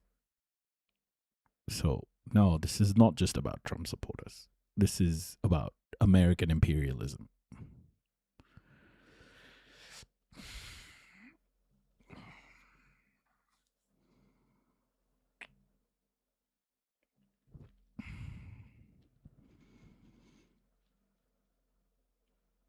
Trump is trying to kill us too. Joe Biden was killing you guys too, man. Like, what the fuck is this? Like, when are Americans going to realize that Trump is a symptom?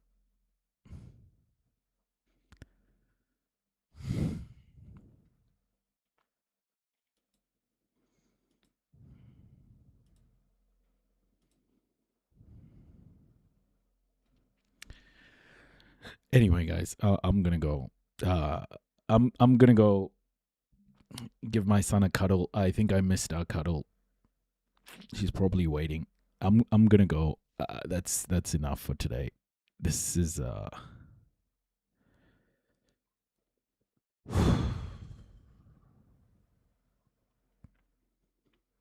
Hey, who can we raid, guys? Who can we raid?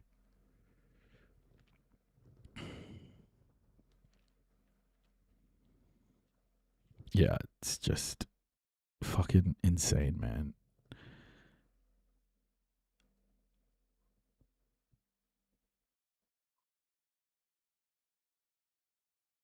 Ecoplex meat, yeah. Sounds good.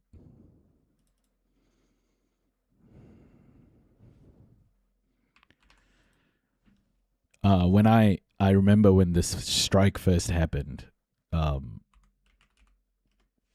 when this strike first happened, I posted it on Facebook, on my personal Facebook, and so there were like 2 or 3 people who were like, "Oh, this is an Iranian missile. An Iranian missile hit the school." I think about that a lot. I think about those people a lot. Using a moment like that to look at these media outlets and just lie and think that's okay to like, yeah, I remember the people who did that as well. They'll still probably lie about it, you know? They're that sort of people. Fucking bigots, bro. In any case, folks, thank you so much for being here with me. Thank you so much for being here with me. Well, I have a protest to go to today, so I'm on the domestic tea watch list. Yes, take care. Okay, guys, I love all of you. Thank you so much. I'll see you all tomorrow. But we are going to definitely do some shit. Accountability will come for sure for the corporate world. Take care, all. I'll catch you soon, okay? Rating in 3, 2, 1.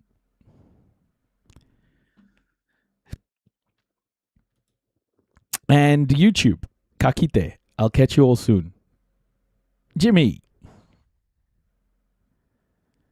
Yeah, I know, Jimmy. Kakite, everybody. Pomarie. Please take care. See you and good night. Sending love to all of you. Please take care. Kakite.